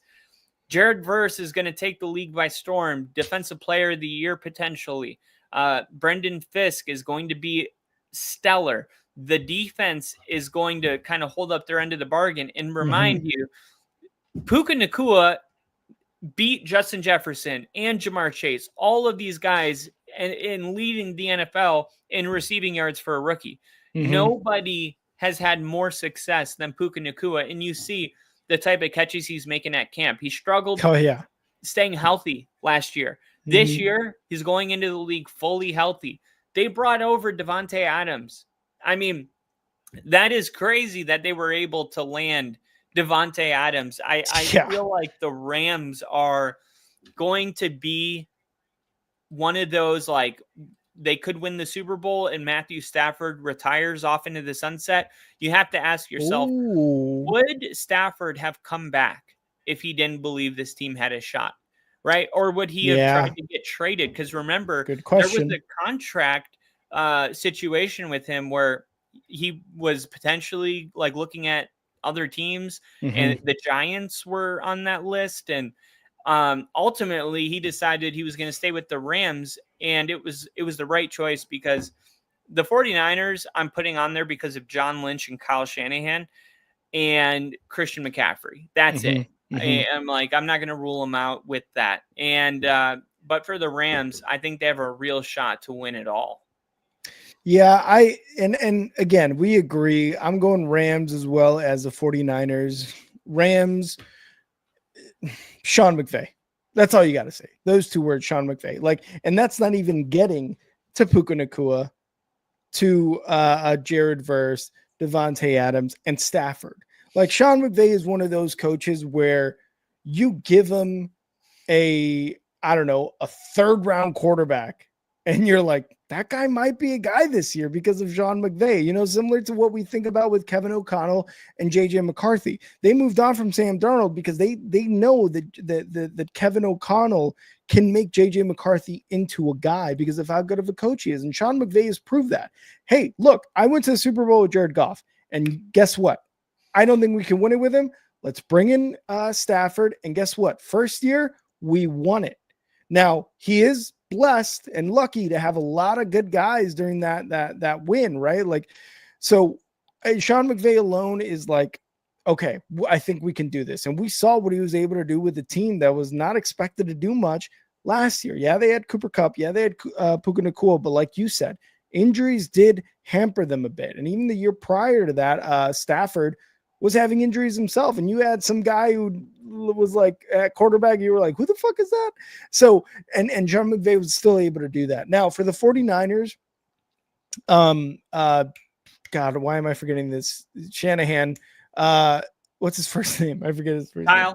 Kyle Shanahan. Yes. It's Kyle Shanahan. So Kyle Shanahan, again, is one of those guys who has been in the Super Bowl a couple times already, has been in the playoffs multiple times, and he's done it with Garoppolo.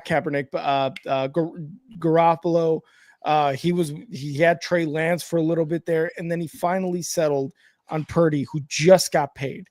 Yes, there's a lot of players that they unloaded this offseason, but Shanahan is, again, another coach who I think with less can still do quite a bit, and that's getting to the playoffs, I think, at minimum. Again, a lot of players have left, which is going to be rough for them, but they've been there. They've been to the playoffs, and they've been to the Super Bowl over the last few years, and they've done it with a seventh round quarterback. So I think they can still do it. And I think Kyle Shanahan, again, is one of those guys who can get a lot out of his players. We saw what happened when Christian McCaffrey went down. We saw what happened when Fred Mason went down. Like, those running backs still contributed and produced at a really high level and still made those games like awesome to watch. So I still think that the 49ers are a team that can get there. Now, the Cardinals and the Seahawks. Wait, can I just add that's the good thing about the blessing in disguise, if you will, of when you get your whole team injured, is you get valuable playing time for some of these young guys. Yep. And then the next year you're like, yeah, we can move off Hufanga and Greenlaw, and you're able to discover some guys that you otherwise probably wouldn't have. Yeah, that's 100% true, because again, I'm gonna reference the Bears here. Terrell Smith is a cornerback, defensive back who would not have seen any playing time had Tyreek Stevenson and Jalen Johnson gone down for a couple games either last year or the year prior. And now we know we've got some depth. So similar to like what you're saying, if you got some guys or a ton of guys that have gone down, hey, what's the next man up mentality, and you get to see what they can offer. Awesome. This is real game. This is a regular season game. What can they do for us? Now, in terms of the Cardinals and the Seahawks, Seahawks with Darnold do get a bump. I would put them over the Cardinals. Bump. Yeah, they get a little bump. They're over the Miami snow. a little little snowfall in Miami. I wouldn't put them up there yet. There's still questions. I think biggest one is offensive line, and can they get anything out of their tight end position? Sam Darnold showed, he did what he did last year with the Vikings with a really good coach. Now, can McDonald do the same thing and get the same Sam Darnold from last year? That is yet to be seen. But to me personally, I think it's an upgrade over Geno, although some Seahawks fans prefer Geno. I don't put the Seahawks anywhere near Super Bowl contender category. And the Cardinals, sort of the same thing. Kyler Murray, yeah, like they still have something to prove. They've got players. Marvin Harrison Jr. I don't think has last year showed all of what he can do. Kyler Murray is a really awesome connection there with him. And then James Conner, running back. The defense, they bolstered their defense. I think we talked about that last week. They did add a lot of pieces to their defense. But again, show it on the field. Are you going to be good enough to win 10, 11 games? I just don't think that for the Cardinals. Maybe the Seahawks can win 10, but that is going to be a very contentious division. NFC West, I got two teams, Rams and 49ers. It's crazy how none of these teams are in as good of a position as my Broncos. I'm just like going through all these teams, and I'm like, man, we are in great shape right now. Like all these teams have some kind of big question mark. I mean, even the Rams, dominant defensive line, terrible against the pass. Mm-hmm. It's like, yeah, it's very rare that you have all phases of the defense like solid. And then on top of that, you have crazy depth. The Seahawks last year, they had a top 5 defense. You're asking if, Darnold's going to produce the same way as Geno. Well, let me put it like this. If the offensive line's not good and he has to maneuver in the pocket, who do you want? Geno Smith or Sam Darnold? Geno. You want Geno Smith, who was clocked at like 21 miles an hour last year. At like in his late 30s. Like, dude, he's fast. Yeah. And that comes in handy when you need to buy some time. Sam Darnold, I feel like he's in for a rude awakening. And I think it sucks too, because, he had all this success and things are just going to be a lot different. I just don't know. I'll have to wait and see. I'm thinking for 8 and 9. The NFC Beast East. I got two, and it's the Commanders and the Eagles. Yep. Commanders, even if they don't get anything figured out with Terry McLaurin, I still have them because of the type of team that they're. Jaden Daniels, man, I was blowing the Jaden Daniels horn before the draft, and there's no reason to back out now. He was awesome. Yeah. He was the clutchest quarterback on third down last year. He was able to go into the playoffs and like beat the Lions on the road and lost to the Eagles, but they ended up winning they got blown out by the Eagles. Let's call it. They did. Yeah. Right. They beat up on the Bucks, and then they beat a dismantled Lions team. And now everybody's crowning, Jaden Daniels is the second coming of Christ. I feel like Jaden Daniels, did he play good? Yes. Was that like NFC Championship? Is that like, I don't think he's there yet. I think sometimes your quarterback is in a game, and that doesn't necessarily mean we have to just like say, okay, that's Jaden. He's an NFC Championship quarterback. Mark it down. Sometimes, you get a little bit lucky. You play the right teams. The Lions were 14 days without a football game when they played him. Yeah. I don't think that helped them. I don't know if I'm going to say that Jaden Daniels is the sole reason. I think this whole team is getting better. They're playing together. I think Jaden Daniels is going to take another jump in this year. He might actually be that quarterback where we can say like, oh yeah, he's going to go to the NFC Championship game. or at least the divisional round every single year. Mm-hmm. But I don't know if I'm there yet. There was a lot of games where like he let his team down, had a clutch touchdown to win the game, but there was also games where they got beat at home by Dallas and Cooper Rush. Like, the consistency wasn't there. But I think this year Jaden takes another jump, ultimately becomes an elite quarterback in the NFL. And then for the Eagles, they lost their offensive coordinator. That hurts. Yeah. Get it? But it does. I'm out of here. They lose their offensive coordinator, but they still have Jalen Hurts, who's the heart and soul of that team. Yeah. And their defense, they had 2 rookies starting on defense last year. They're going to be better this year. Defensive line's in good shape with Jalen Carter is, anchoring it all together. And then AJ Brown and Devontae Smith are there with Saquon Barkley running it back. Why not? Oh yeah. This should be your NFC championship, should be the Eagles and the Rams. Yeah, and I got the same 2 teams. I've got the Eagles and I've got the Commanders. These 2 teams were, and we got Azteca Aguilar 04, fuck Philly She-Girls. All right, respect. If that's, I mean, I'm the same way with the Packers, so respect. Go Commanders. I've got the Commanders and the Eagles as the 2 teams from the NFC East that have a legitimate shot there. And I'll start with the Giants and the Cowboys. Now, the Cowboys, obviously, they're going through their issues right now with Micah Parsons. They have Dak. They've got CeeDee Lamb. They got George Pickens there on the offense. The defense is going to be like somewhat of a question mark whether with what happens with Micah Parsons. I just don't think the Dallas Cowboys are there yet. I don't think they are. Again, we talked about the culture that Jerry Jones has set there. And also, Schottenheimer is the head coach. Like, what? Like, even Cowboys fans, like, they're hopeful. But even at that hiring, they're like, what was the thinking behind this? They probably had a much better shot with McCarthy as their head coach. But I don't see it. Historically, I just don't see it. And where they've been at these last couple of years, I just do not see it.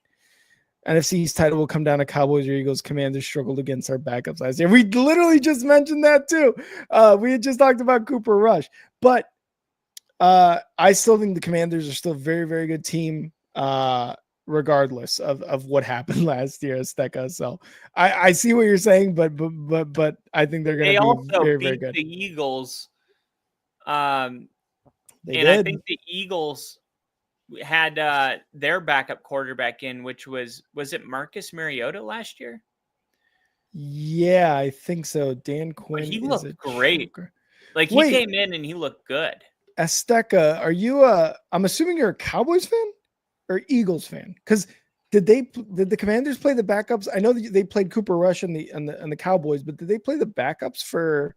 I love how we Eagles? know that he's a division rival just because of how confident he is that the Commanders are ass. And how hot he came in. Fuck the Eagles.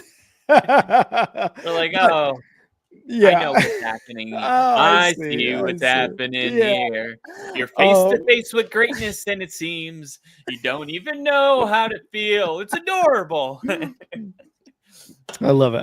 It's like I need to know what fan you are.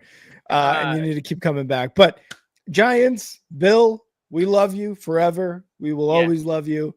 But the Giants right now, Super Bowl. You're right. Super Bowl. You're right. I have 3 teams from the NFC East. No, the Eagles, the Giants are going to struggle. They have their quarterback. Yeah, exactly. It's going to be Russell Wilson. But it's like Jackson Dart and then Jameis. Like, you have a pretty decent quarterback room there. Like, honestly, I wouldn't mind Jameis as a backup for the Bears at that point, because he's just a freaking cool guy. Like, everybody talks about how awesome Jameis Winston is, but I just don't see the Giants getting there. They've got issues at quarterback. They've got issues in general about how they're kind of run. And I just, again, I don't see them as a team. Their defensive line, outstanding. Their wide receiving core, pretty good. I would say, like, definitely is like on an, again, upward trajectory, especially with with Malik Neighbors there. So I think they've got some pieces. I just don't think they have the full team yet. Now with the Eagles and the Commanders, these are NFC championship game representatives. So to not go with them, I feel like is just kind of, counterintuitive in this conversation. The Commanders with Jane Daniels, if he's as good as he was last year, they're winning double-digit games and they're winning a playoff game, like guaranteed. The Eagles coming off a Super Bowl win, they're one of the best teams in football and have been the last year and even the year prior, 2 years ago, I should say, when they went to Super Bowl against the Chiefs again. So I still think the Eagles have that consistency, and they have turned over offensive coordinators time and time again. So I don't really see that as an issue because they've shown that consistency to be in the playoffs with a different offensive coordinator for 4 years straight, it seems like. And like you said, Jalen Hurts is the heartbeat of that team. They have proven that regardless of the coaching staff, regardless of the outside noise, they can get to the playoffs and show you why they're still one of the best NFC teams in the league. And that's for those reasons I'm going Eagles and Commanders, legit shot at a Super Bowl from the NFC East. All right, that leaves one final division, which is the NFC South. For the NFC South, I'm going to go Tampa Bay. I'll go Tampa Bay. Okay. I need one more anyway to get to 12. I had 3 in the AFC West. I have Chargers, Broncos, and Chiefs. I think can all go to the Super Bowl this year. But besides that, we had 2 divisions where I was like 0, and that was what was going to be the NFC South and the AFC South. Both of those divisions are like, I feel like Tampa's the best team, but we see them struggle. We saw them struggle last year. Like they had to fight to get into the playoffs. They weren't one of those teams that separated themselves from a weak division. Yeah.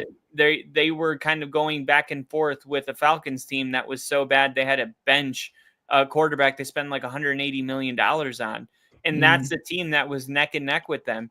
So it's easy to forget all that when you go into the playoffs and you win a game. Yeah. But I'm going to remember that. And I also think that a lot of the success they had was Liam Cohen, who was my favorite coach, and the Jaguars now have him as the head coach. Great decision. Can't say Duval, but a great hire. Duval. Yeah, that was terrible. I grew up there. No one's ever done that before. It was like, dude, it reminded me of when the owner of Walmart came in and was like, I want to thank Roger Goodell. And I was like, oh my gosh. Nobody told him how to say Roger Goodell. No. Real quick on your Uber ride from the airport to the stadium, I would have been like, all right, research. Cohen, this is all you need to know. Duval. That's how you do it, okay? Besides that, you're good to go. Oh, yeah, and the mascot wore a banana hammock one time.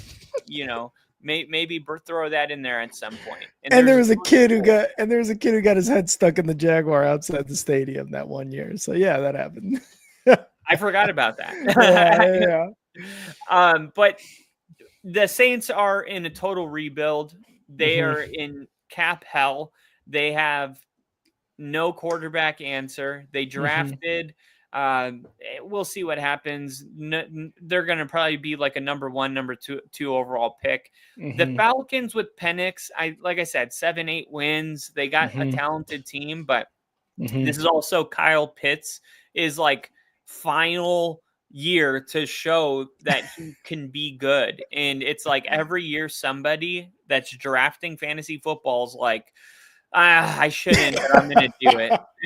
Dude, Kyle Pitts went from like a 2nd, 3rd round option to like, yeah, I think I can get him in the 8th or 9th. Yeah, I think I can do that. Kyle Pitts was supposed to be what Brock Bowers was for the Raiders. 3 years ago, that's who he was supposed to be. Yes. Right. And that's why it's so disappointing. This is his final year to try to do that.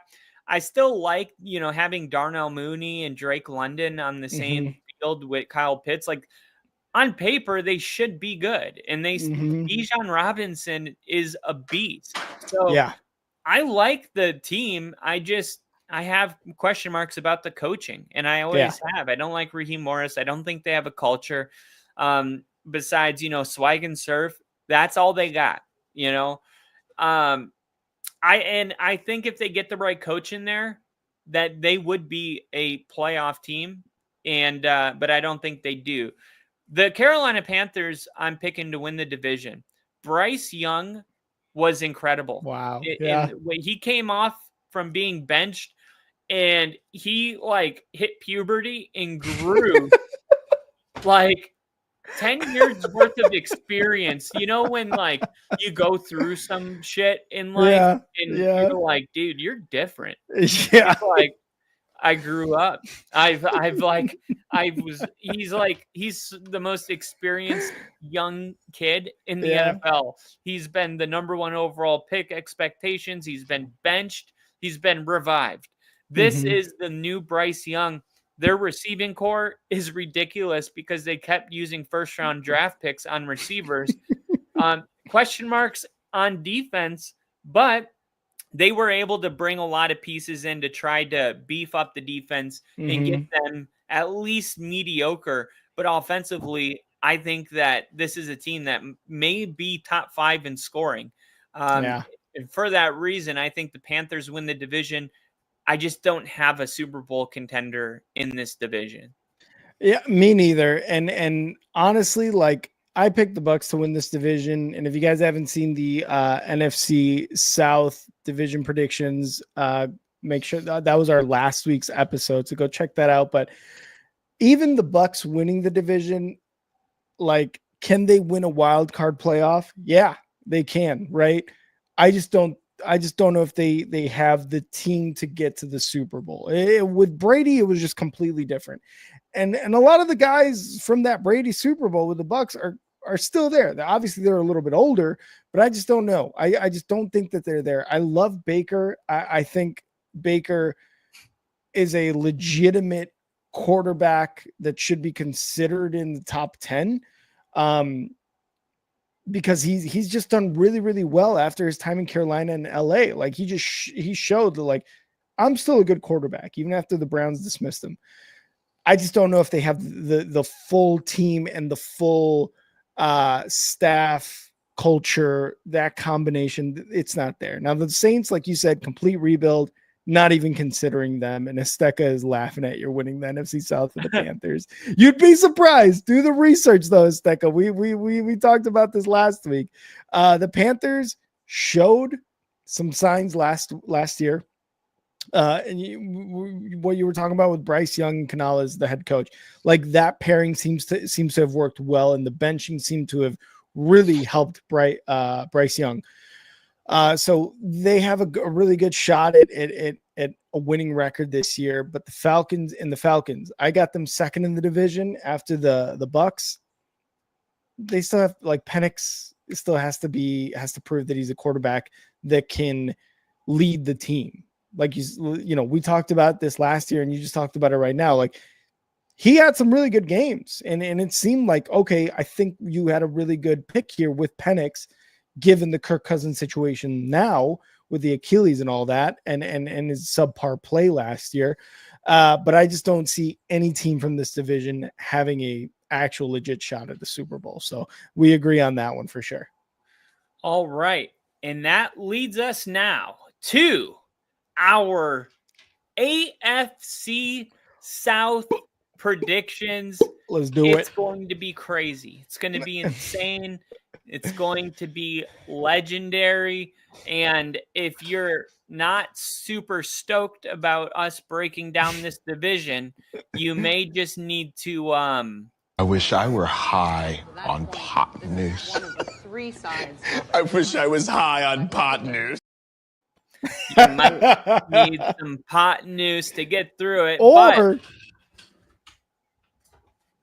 Or Is that a green dill? Oh, A little liquid courage would definitely help this one go through.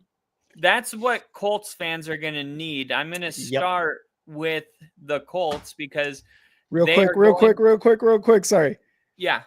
If you're watching us on YouTube right now, go vote on the poll. We're gonna talk about the results of the poll on our page after we talk about our predictions. So go vote on the poll, and then we'll talk about it after this. Kyle, sorry to interrupt. Continue. No worries. Liquid courage is what you need if you're a Colts fan going into the season with Anthony Richardson and Daniel Jones.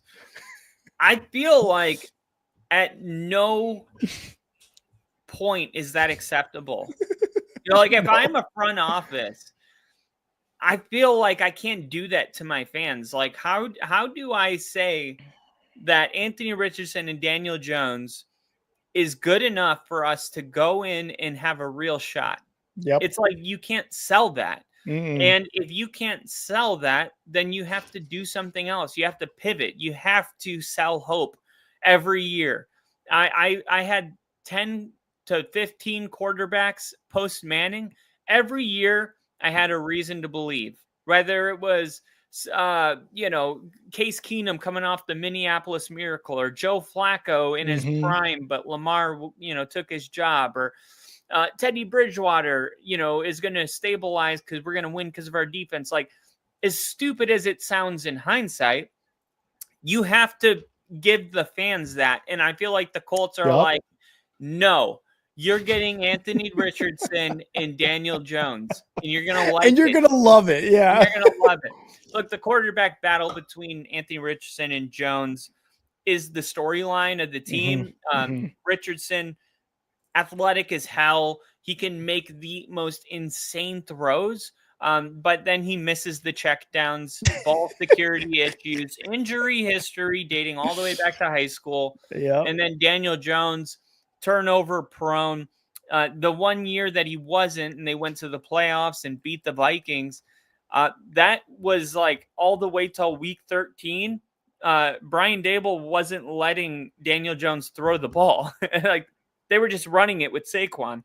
So I feel like Shane Steichen's seat's warming as if the Colts fail to win the division. And it's been a lot. There's decades of pressure on him to deliver. The schedule is pretty hopeful for their final 6 games are against division rivals.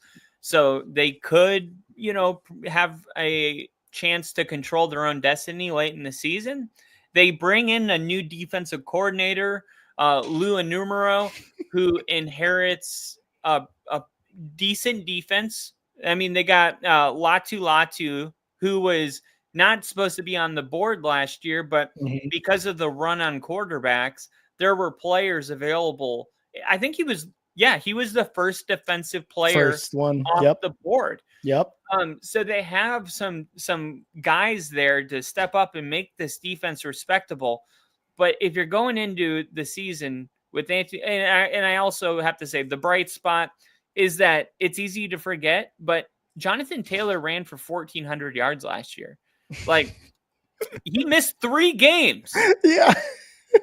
That's the only bright spot they got. That's it. That is it. Yeah. But I mean, one of the best backs in the NFL. He's a dog. He's amazing.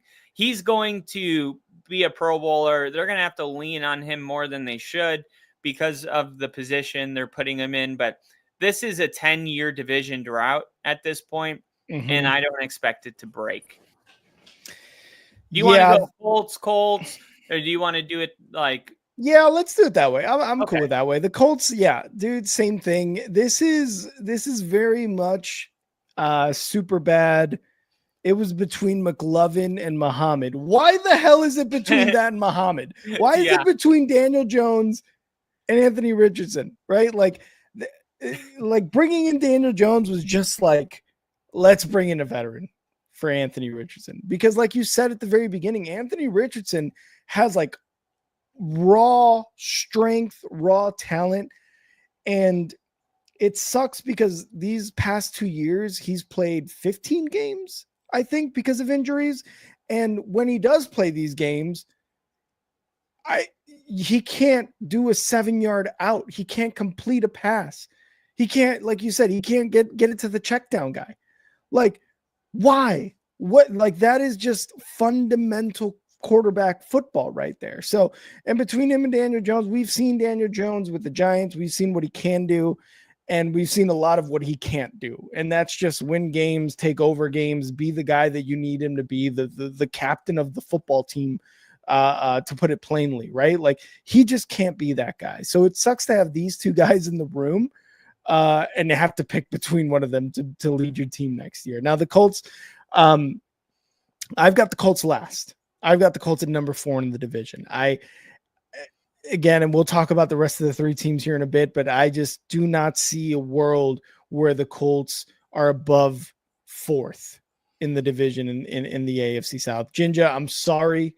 I know we're killing you right now, but this is what I just see for the Colts. Now, they've got some guys. They got Michael Pittman. They've got what's his name? Jonathan Taylor, running back. They've got some players, and they just brought in Tyler Warren through the draft. I don't know if any quarterback on this roster right now can get it to them and get it to them effectively to make them a scary offense. So I've got the Colts at 4. Yeah, and I actually think the Colts are in a better position than my number 4, which is the Titans. Last year, 3-14, top 5 pick, end up with the number 1 overall pick.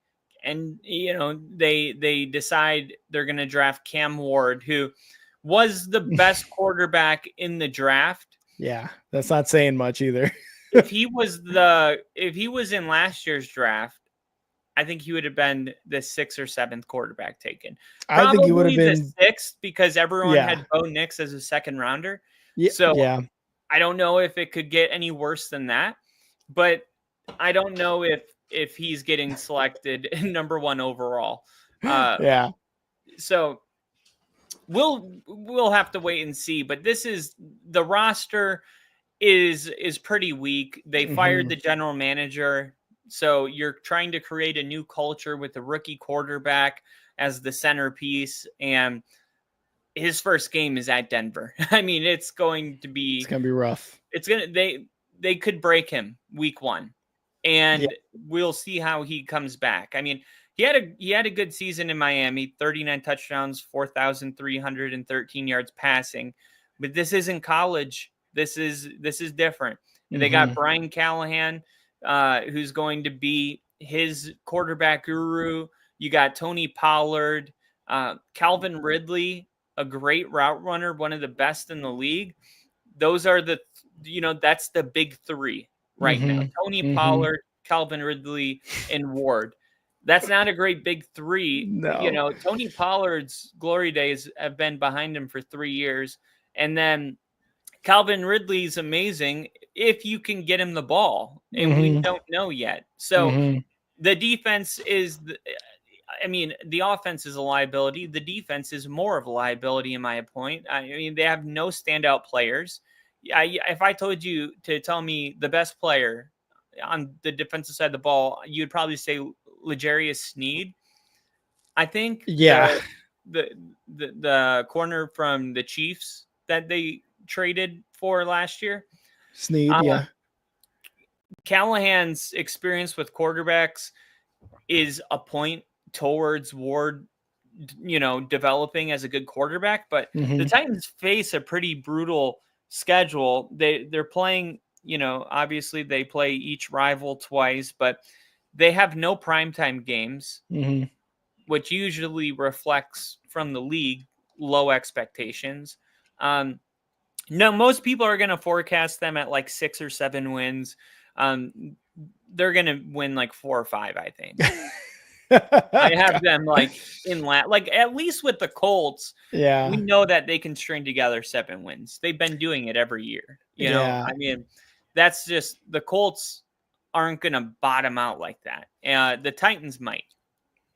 Yeah, and I get what you're saying. The only reason I have the Titans 3rd in the divisions, and this is like probably by a game or two above the Colts. Like, I'm not saying they're like 5-4 wins over the Colts. I'm saying this is going to be a pretty tight 3rd and 4th place race.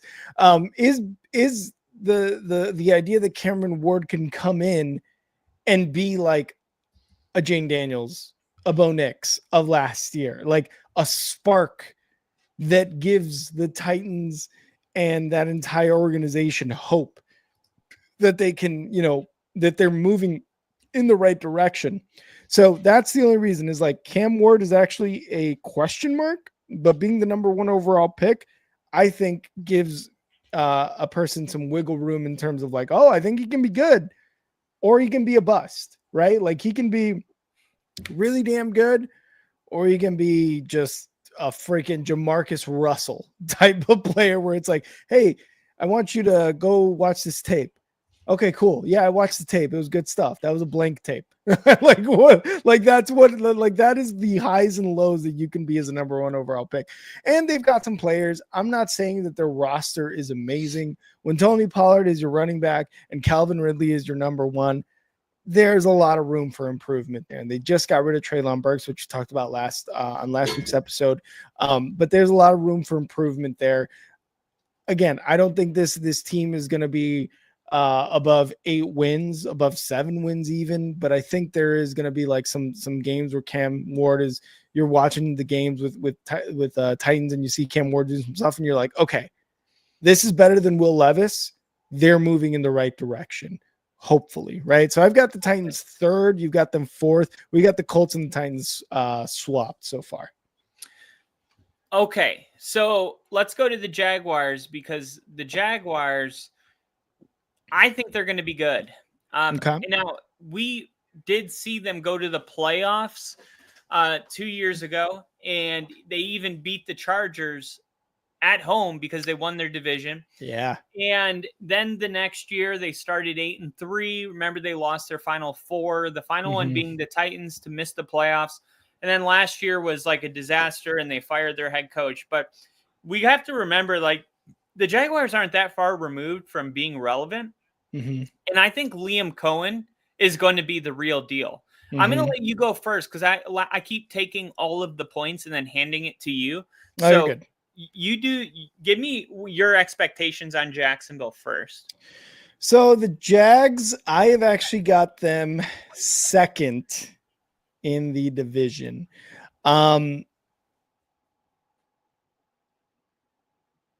It's just tough. They get rid of Evan Ingram. Yes, they bring in Travis Hunter, which is going to be a spark plug, I think, regardless whether he plays more on offense, more on defense, whatever. They are like dead set on playing him both ways, both as a cornerback and as a wide receiver. But they are going to be, at least from what I'm reading, picky in terms of when they play him. For example, they're going to play the Bengals week 2. They're probably going to have Travis Hunter play a lot of cornerback in that game to, take care of one of Jamar Chase or T. Higgins. They're premier guys, right? Outside of that, on the offensive side, there may be some times where you play a team that isn't necessarily heavy on the wide receiver side, that your other cornerback can really take and guard. So, for example, their cornerback, L'Jarius Sneed, or I'm sorry, where is it? Jerry and Jones, or even Tyson Campbell, are going to be able to handle your oh my God, I just had the name here.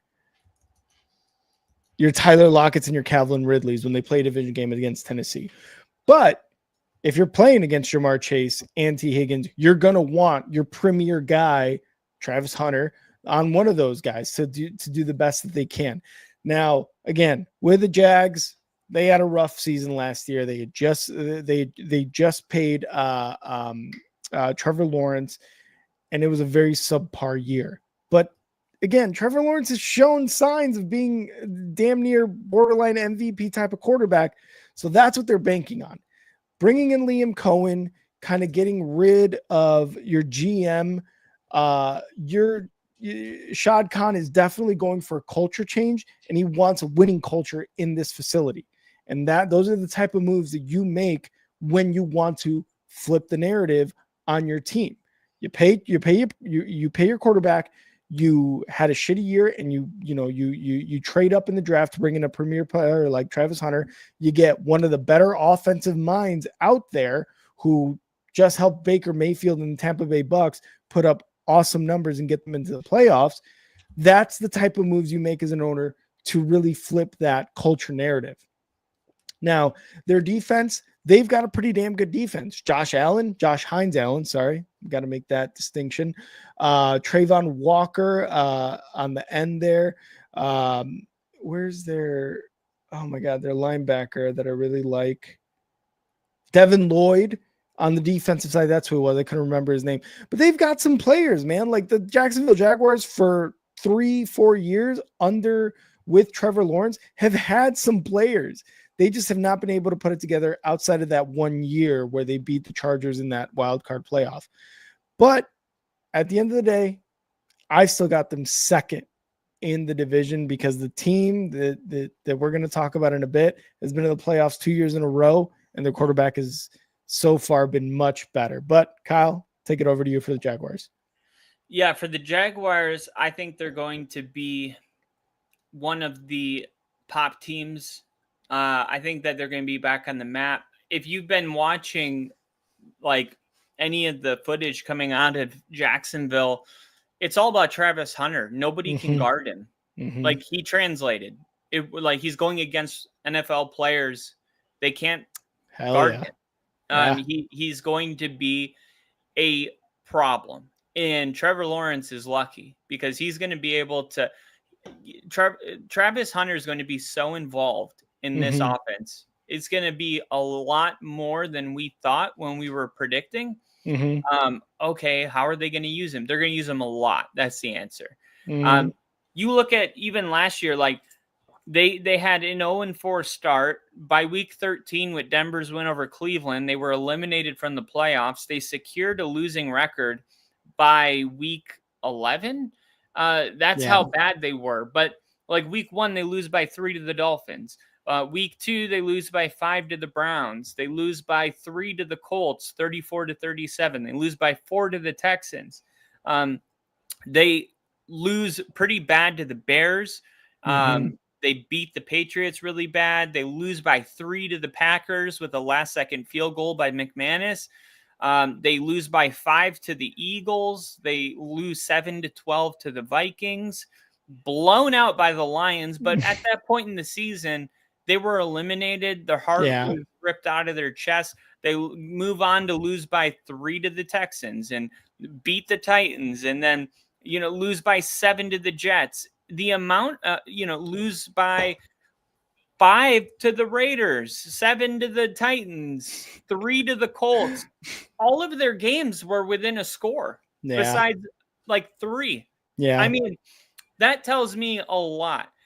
Jacksonville, at least they got their quarterback, because if you have your quarterback, you're going to, be in the game. Even if you're on the other side of them, they were games at least. You got a lot of 3-2, 4-point games, and Jacksonville is going to flip a ton of these with Travis Hunter.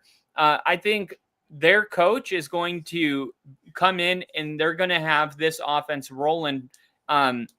I'm not saying that this is like a 13-win team, but they were 4-13 last year. I mean, they were rough, really bad. They were 2-8 by week 10. But I think those early losses, pretty much, they had nothing to play for moving on, and they still played real close games all year long. Trevor Lawrence, he's in his 5th year. There is a lot of pressure for him to return to Pro Bowl form and show that he should have been paid all that money. But Travis Hunter, Brian Thomas Jr., that's a dynamic receiver duo. Tank Bigsby is projected to lead the backfield. He's probably going to have 1,000 yards rushing. ETN's declining. That never worked out. If I were to say in Josh Hines Allen and Trayvon Walker, Trayvon Walker's been making big steps. Remember, he was a number 1 overall pick. Yeah. I think a lot of people forget that. Yeah, I think he's going to make another big step. People going against him in practice are like, he's so much better than he was last year. So I think he's going to give the Jags a real pass rush. Tyson Campbell at corner, they added. The defense is going to, I think, struggle against high-powered offenses like they did last year. Miami, Buffalo, they struggled in those games, but I think Liam Cohen is going to at least give the offense a chance to keep up with those numbers. Whereas last year, the Jags couldn't do anything on offense. They just couldn't. This year, I think it's going to be different. I think they're going to win 10 games, and I think they're going to win the division. Woo! Kyle's calling it. Jags are winning the AFC South. So now let's talk about the Texans, because I love that. And admittedly, I forgot about Brian Thomas Jr., which is weird because Brian Thomas Jr. was one of the better, not only rookie receivers, but one of the better receivers in the NFL last year. And that's a very good point. So with the addition of Liam Cohen and Travis Hunter and how well he's been doing in training camp, I can buy that. Now let's talk about the Texans, because I have the Texans winning the AFC South. I've got the Texans winning the AFC South for the third year in a row. You're like, what? This guy's crazy. This guy's nuts. Now, this is not to say that the Texans themselves don't have issues. CJ Stroud last year was sacked the second most times behind Caleb Williams, but we won't even talk about that. He was sacked the second most times, like 53 times, whatever it was. He was pressured on almost 40% of his dropbacks, which was third most in the NFL. Probably Caleb Williams was number one again. Regardless, the offensive line was an issue. Now, what did the Texans do? They got rid of Laramie Tunsil, unfortunately, because he's an all-pro left tackle, one of the better left tackles, I think, in the league. But they did bring in some guys. The only issue is now, how will they mesh, right? Because similar to my Bears, you bring in Joe Thuney, you bring in Jonah Jackson, you bring in Dahlman. How are they going to mesh all three with the rest of the offensive line, with the offensive scheme, right? Because what else did the Texans do? They got rid of Slowick, a guy who was a head coach candidate not even 2 seasons ago. And now he is fired because of the offense and what it lacked last year. And that was with Stephon Diggs. You know, obviously the injury happened, but that was with an offense that was, again, supposed to be much like as good, if not better, than the year prior during CJ Stroud's rookie year. The defense is still the defense. It is still very, very good. And they showed you last year as division winners that even when a hot team with a very good head coach in Jim Harbaugh and a good quarterback as Justin Herbert come in, expected to win by all of NFL media, can't pass. There was like 5 interceptions by this Texans defense. So they still showed that, hey, we may not be this sexy team anymore or whatever the case may be, but we're still a playoff team 2 years in a row and 2-time division winners in a row. And I think that is going to continue in 2025. I don't love CJ Stroud, but I like CJ Stroud. I don't think I love CJ Stroud as much as Kyle loves CJ Stroud, but I like CJ Stroud to continue to take those steps. He had a rough year last year after an amazing rookie year, and hopefully he continues to make those strides for the Texans' sake. But, you know, I have them winning the division based on what they've done in the past 2 years and how they've been showing up in the playoffs. I mean, they destroyed the Browns, CJ Stroud's rookie years. They killed the Chargers last year. And yeah, they lost to better playoff teams those 2 seasons, but at least you know they're consistent in terms of winning those tough games. CJ Stroud can take over and getting into the playoffs and making a statement while in the playoffs. And they may get better this year, and they may not, but I still have them winning the division based on all those things. It's just the biggest questions I think for the Texans is, can the new offensive coordinator, Nick Cantley, whatever the hell his name is, can he get that offense back to what it was 2 seasons ago, or can it be better? And if so, The Texans I think, are going to run away with this division if he can do that. And if he can't, I think it's going to be a very, very tight race between them and the Jaguars, because the Liam Cohen, Trevor Lawrence, they've got that bump again with Brian Thomas Jr. and Travis Hunter. I think they've got that bump for sure to be in the conversation. I just think at the end of the day, the Texans with CJ Stroud at the quarterback position and Joe Mixon at running back, I think they've got the better chance, and I've got them as winning the AFC South in 2025. Nick Chubb. He's on the Texans now, right? He's on the Texans, and that's why I bring him up. Nick Chubb right now feeling the heat from his coaching staff. Oh.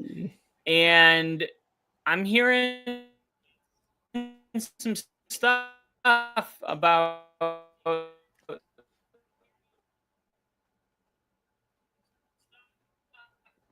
him losing a step. Really? You kind of broke up there for a while, Kyle. I don't know if you're Chubb. Oh, okay. Sorry. Of course. I can hear you now. Yeah, you're okay. Good. You're clear. Now you know how it feels. Now you know how it feels. I don't like it. I know it sucks. It's the worst. I'm like, okay, well, fuck me then. I'll just. I heard Nick Chubb. I hear is losing a step. So. Yeah. Articles are coming out saying that Nick Chubb clearly has lost the step.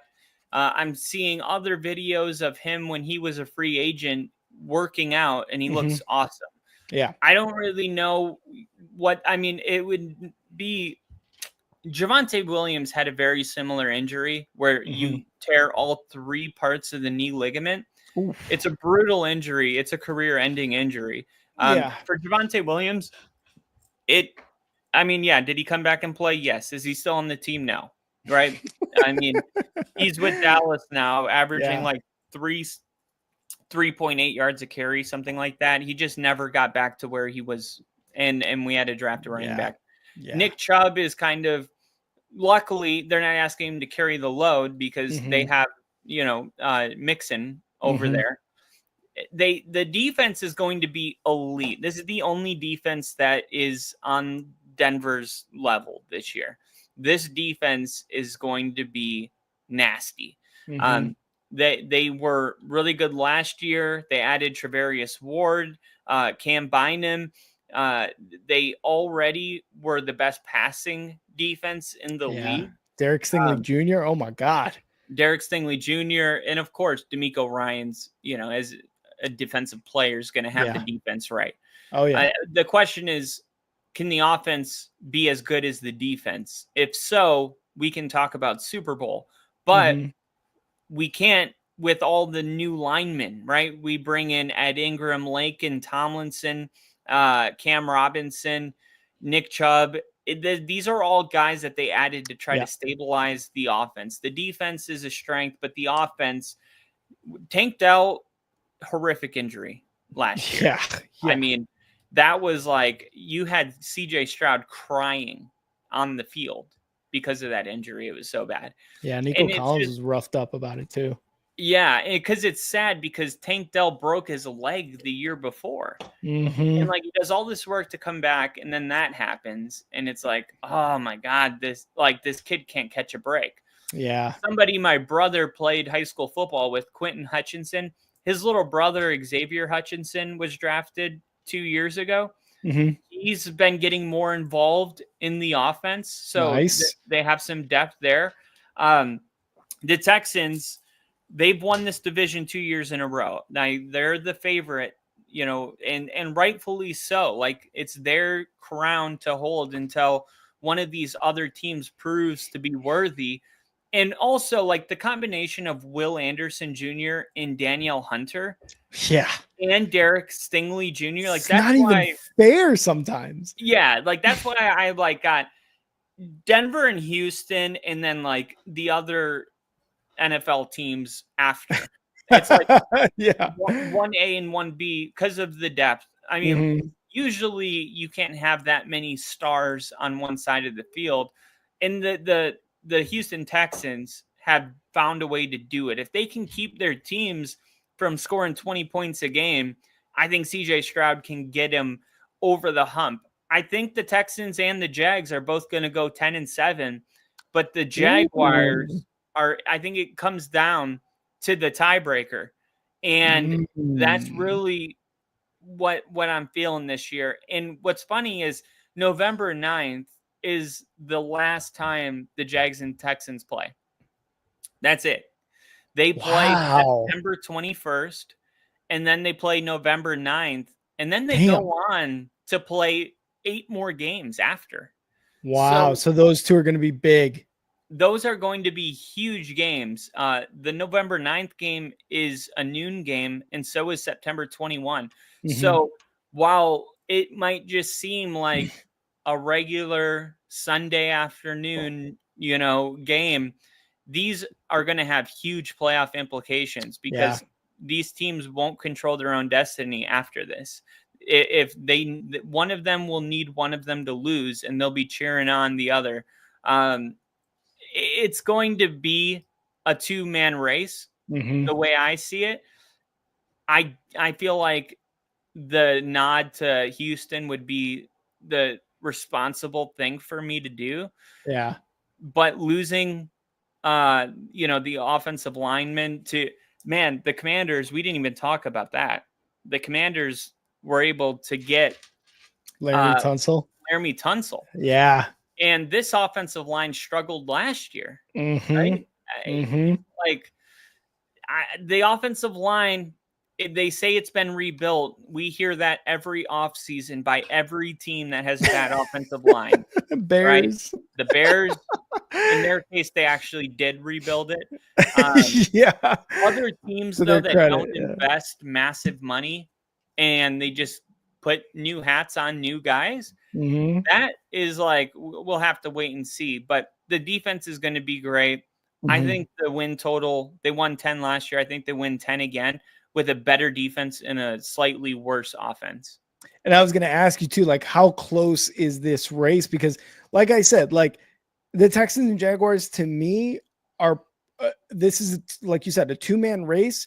I think it's a game, 2 games. Like they're both winning double digits, if not 9 games, but I'm leaning more towards double digits for both of these teams. It's just tiebreakers.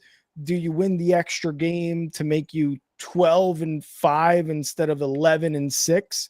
Like to me, I think the Texans and Jaguars are going to be separated by a game or 2. I just got the Texans winning. You've got the Jaguars winning the South. Yeah. Well, and if you look at the Texans' final kind of stretch, you got Buffalo, Colts, Chiefs, Cardinals, Raiders, Chargers, Colts. Oof. So those are, it could be worse. But then before that, they have the Jaguars, and before that, they have the Broncos, and before that, the 49ers and the Seahawks and the Ravens. So like tough schedules. It's a tough schedule. And then you look at what the Jaguars are working with, and it's like Texans, Chargers, Cardinals, Titans, Colts, Jets, Broncos, Colts, Titans. I feel like I would take the Jaguars closing schedule, right? They have the Broncos. Outside of that, it's the Titans twice, it's the Colts twice, and it's the Jets in the Cardinals. If the Texans, that means to me that the Texans have no room for error when it comes to starting fast. If they don't start fast, they're going to put themselves in a bad position because the Jags are going to be able to beat up on bad teams late in the season and pump up. They need Jags to start slow, and they need them to start fast. Luckily, they played the Jaguars twice, in the first 8 weeks of the season. But outside of that, they open up the season against the Rams. That's going to be a tough game. Then the Buccaneers, the Jaguars. Then they got the Titans, which is like a break. But then it's the Ravens, Seahawks, Niners, and Broncos. And it's like, you better start fast if you're the Texans. Or this could be one of those seasons where we're like, I don't know what happened. They were supposed to win 10 games. But Yep. All of a sudden they're, 2-6, and it's like, how did this happen to us? And I was going to say the 49ers last year. And I was going to say, this is reminiscent, or, you laying out the schedule for us is reminiscent of when the Bills and the AFC East came down to the final week 2 years ago between the Bills and the Dolphins. Do you remember that? Where we were like, the Bills have themselves to blame because they didn't start off fast. And they were just like, we'll win those games. And then it came down to the final week between them and the Dolphins, and the Bills luckily came away with it. But there was a scare there where it was like, you either win the division or you become a wild card, or you win the division, you don't make the playoffs, whatever it was. Because now with those schedules between the Texans and the Jaguars, it's very reminiscent of 2 years ago with the AFC East. So I like that. So for all you guys listening, Kyle has got the Jaguars, the revamped Jaguars, Liam Cohen, head coach, Trevor Lawrence, quarterback, Travis Hunter, Brian Thomas Jr., wide receiver, winning the AFC South. And I have got CJ Stroud, D'Amico Ryans, Nico Collins, Joe Mixon, Texans, winning the AFC South. And with that, let's get to the poll that we put up on the Only Football Podcast YouTube page. There were some votes. It's going to be, my guess, is it's going to be Texans, Jaguars, Colts, Titans. You could not be more correct, Kyle. 63% of the votes went to the Texans. 25% went to the Jaguars. The Colts had a measly 13%, while the Titans had 0. Yep, that's exactly right. While the Titans had 0% of the votes. So thank you guys to everybody who voted on our poll. You guys are agreeing with me. Texans and Jaguars are 1 and 2.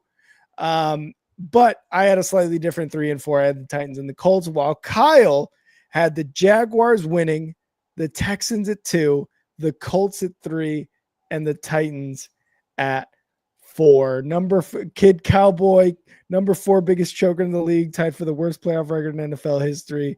2 and 5, Alex Smith. Okay. All right. So Alex Smith hate. I love it, Kid Cowboy. Number 4 biggest choker in the league, tied for the worst playoff record in NFL history. Hey, we got to give him some slack. Did Alex Smith wear 4?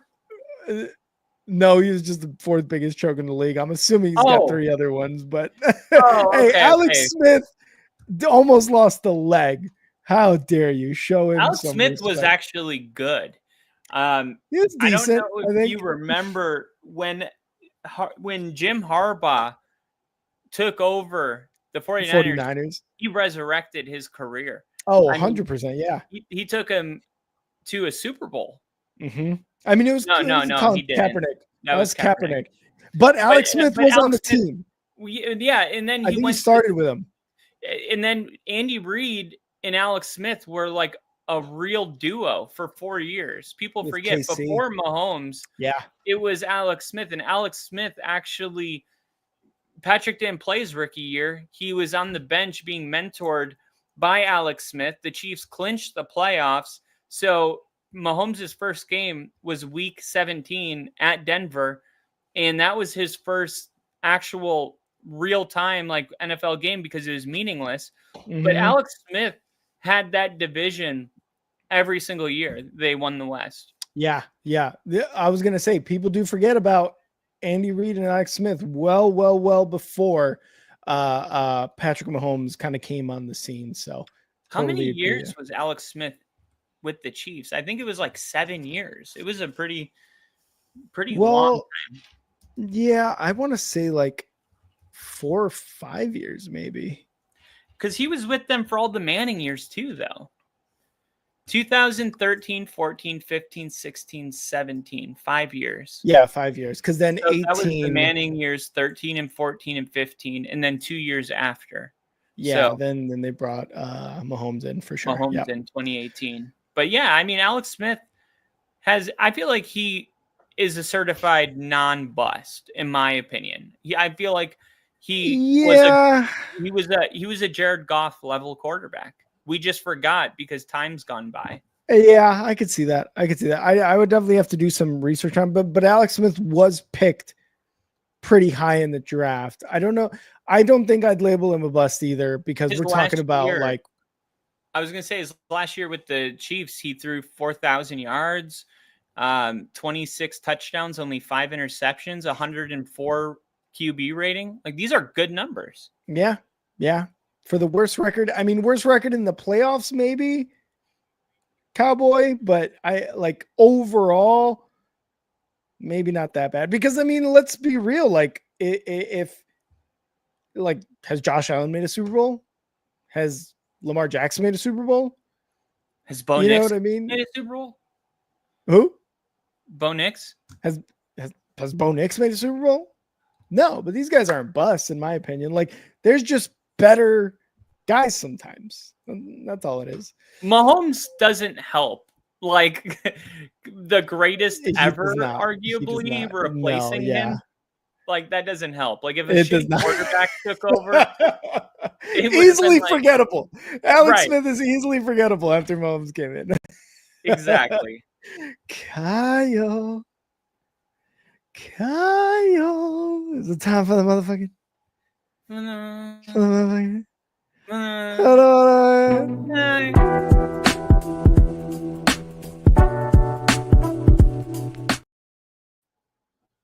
Welcome to the Chives with Kyle.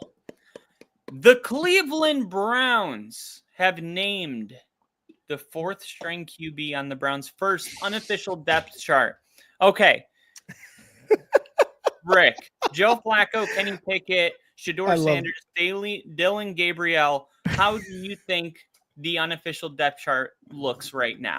I don't care, because that was an amazing intro to that. The Cleveland Browns have named their 4th string. No, but honestly, I'm going to go mostly because of the injury. It's Kenny Pickett. Kenny Pickett's 4th, right?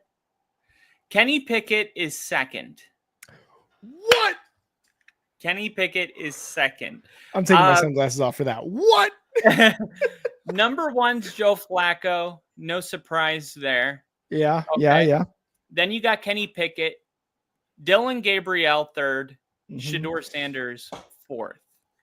Shedeur Sanders is listed as 4th. And this is kind of interesting because we know about Shedeur Sanders getting pulled over for speeding. And there's a lot of head coaches that are like, they just don't call a spade. Like, that's not what happened when he got the ticket. Like, you saw the Browns head coach come out, or it was even the general manager that I think it was, that was like, no, like, that's totally unacceptable. It was a stupid decision because he's like, you know, he's not a first round pick. And there was a podcast, who was it? It was like people that actually matter that were talking. It was a ex-player that was like, oh, it was RG3. Yeah. RG3 was saying, like, if you're, you know, a 4th round draft pick, your chance of making the team, like, you have to be really good in camp to make the team. Yeah. And I looked it up and he was wrong. Like, if you're a 6th and a 7th round draft pick, then you have to be really good to make the team. If you're a 4th round pick, you have like a 50-50 shot at making the team. You have to be really bad in camp to not make the team. Right.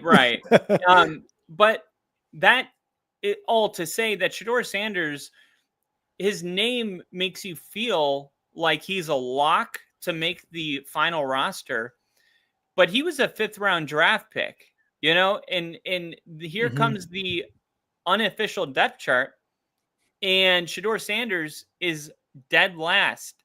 And you're looking at it like, okay, wow, what are they going to do? Are they going to try to use him for trade collateral? And then 4 hours ago, we get news, and this was last updated 3 hours ago, that Cleveland is signing Tyler Huntley. And what?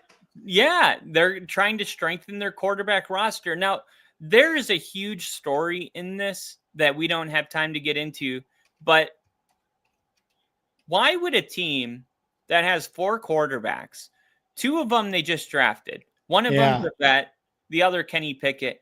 Bring in another quarterback if they didn't feel that they had issues at this position.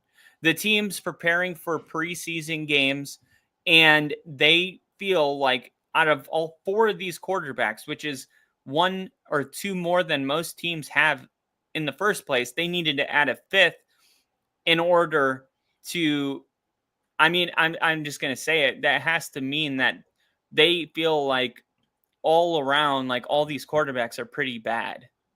Yeah, like they are not confident in that room outside of Joe Flacco, probably. Yeah, and even Joe Flacco, they're probably like, yeah, I mean, it's like it's better than like really bad, but it's still like kind of bad. But he can, I mean, Joe Flacco, he had a chance to like be the guy in Denver, and he was awful. I mean, he was able to go revive something in Cleveland, but then last year we saw him with the Colts, and it was like, it was forgettable, right? Yeah. No one's going to remember his days with the Colts. No. So that's like your number 1 guy right now. And I just got to believe that all these other guys, they're like, we need somebody that we know has had some success in the NFL so that we can put him in and see how he contrasts with the guys that we have. Because if you have all of your guys that are 7s, how do you know that they're not 10s if they're all exactly the same? True. You need one guy that you can pull that you're like, okay, I know that this guy is either, say, a 5 or an 8, and then we can start to more accurately put these guys in a spot. It's like training camp. Your offense can't score. And you're like, how do you know if the offense is having issues or if your defense is legendary?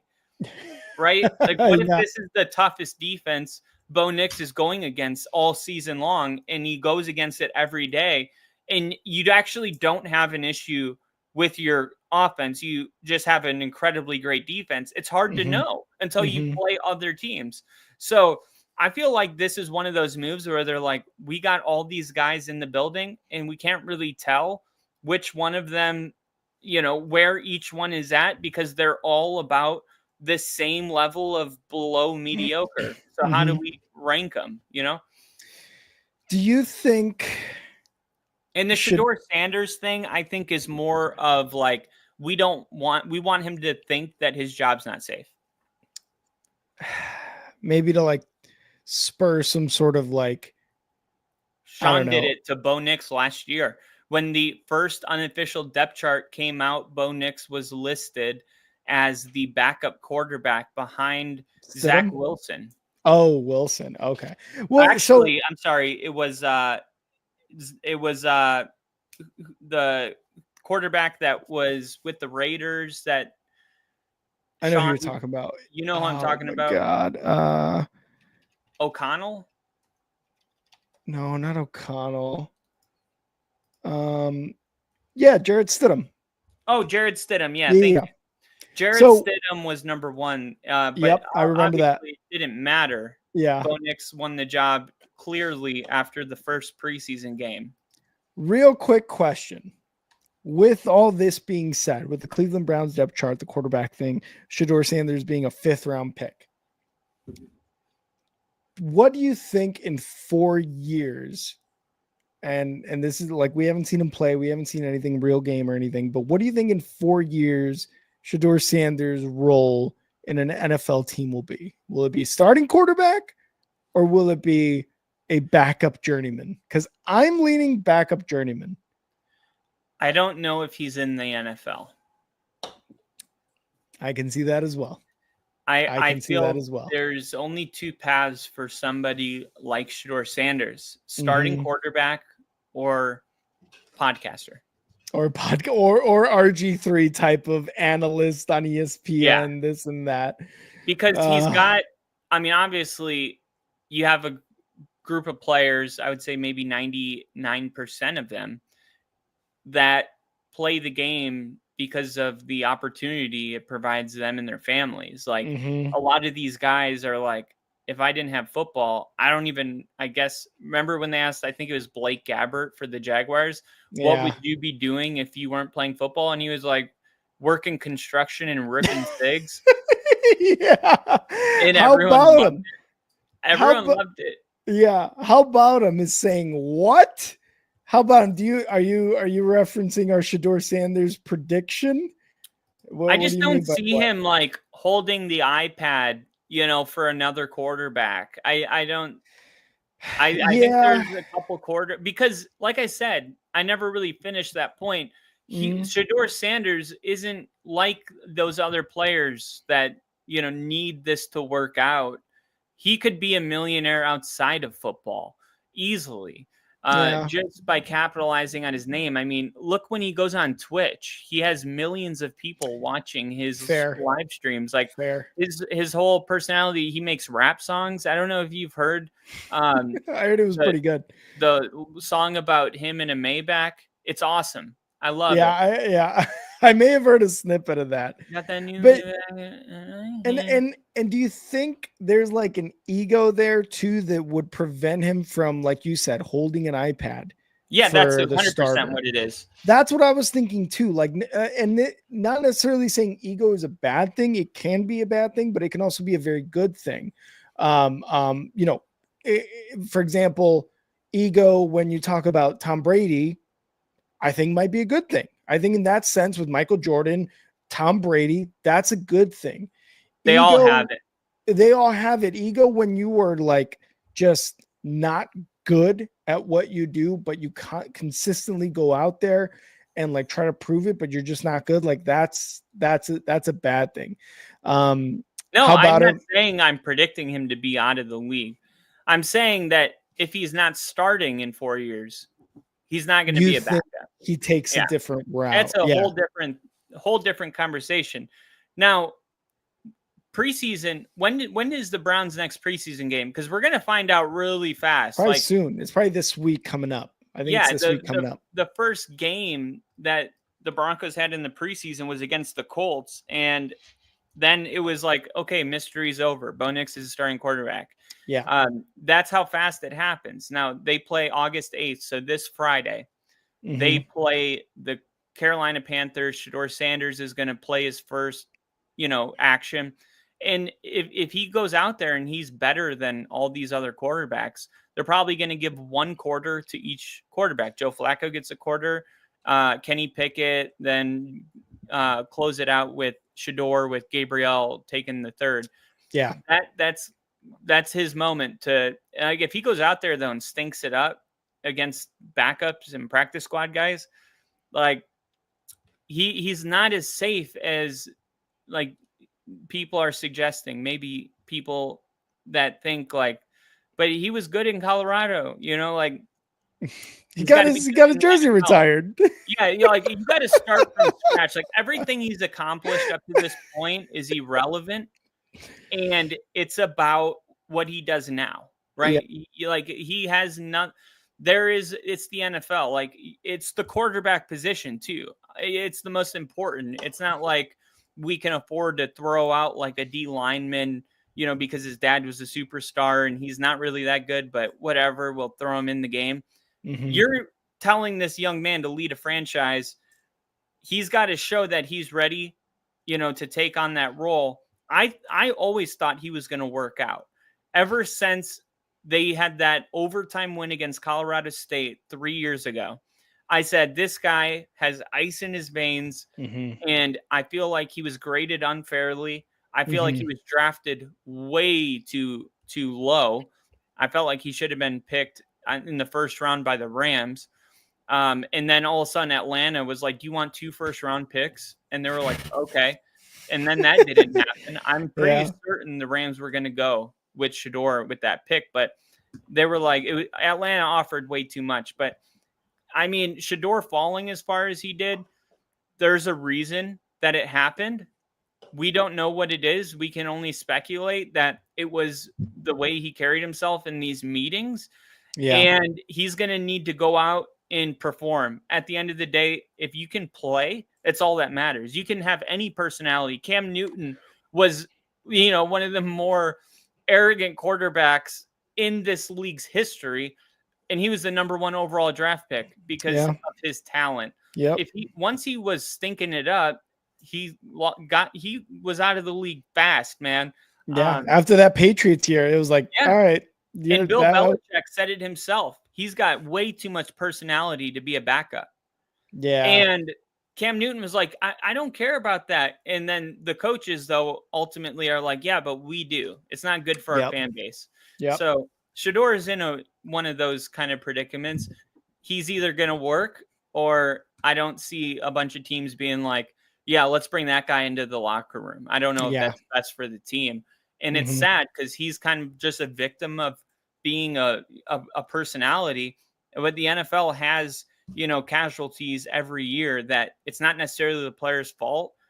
It's just we don't have a fit for you as a backup. 100%. And I was kind of thinking the same thing too. I was like, I think he's a backup journeyman type of guy in 4 years. I don't necessarily see him being a starter caliber Lamar Jackson, Josh Allen type of guy, Joe Burrow type of guy. I just don't see it, but that is all yet to be seen. So we will be talking about that in weeks to come because the NFL season is almost here. Preseason is upon us, guys, and it's going to be super exciting. This year is going to be super exciting for me as a Bears fan and for Kyle as a Broncos fan. What do you got, Kyle? They told me bust out my AP, perfect timing. Got them baguettes up on my neck, I stay shining. It's never hot around my jewelry, chase it climbing. I went and got that new Maybach, I stayed grinding. They told me bust out my AP, perfect timing. Got them baguettes up on my neck, I stay shining. It's never hot around my jewelry, chase it climbing. Thank you guys to everyone who was here. We appreciate it. I was going to talk over the music. That's fine too. Let's do that for once. That'd be fun. Let's just act like we didn't just have that conversation. Yeah, keep the volume down a little bit just so they can kind of hear us. Let's see if we can do that. Can we do that? There we go. Thank you guys so much for being here. Just saying ice. Love it. Look at that ice, that number 2 around his neck. Thank you guys to everyone who was here. Ginger, KC, Nick, we had some newcomers, Kid Cowboy 66, how about him? And we also had Azteca Aguilado 4 in the chat. Thank you guys so much again for being here. We appreciate every single one of you who was here.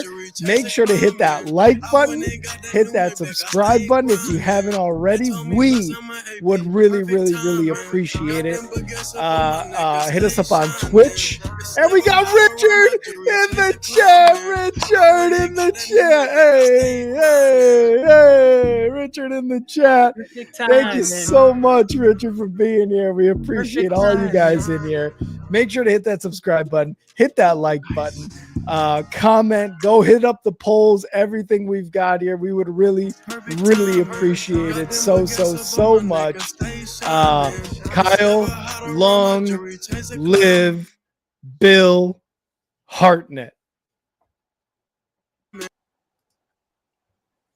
We love you, Bill. Absolutely. I froze there for a second. Yeah. long live Bill. Football season is here. It's almost we here. Are back, baby. Content is about to be flying out. I am so pumped up about it. Can't wait to see you guys all next week. Yep. And I will see you then. Rick, always a good time. Kyle, always a good time, brother. And Kid Cowboy, thank you. You'll be back. We appreciate it. Long live Bill. Kyle, always a good time, brother. Yeah, we got Kid Cowboy coming back. Let's go. See ya.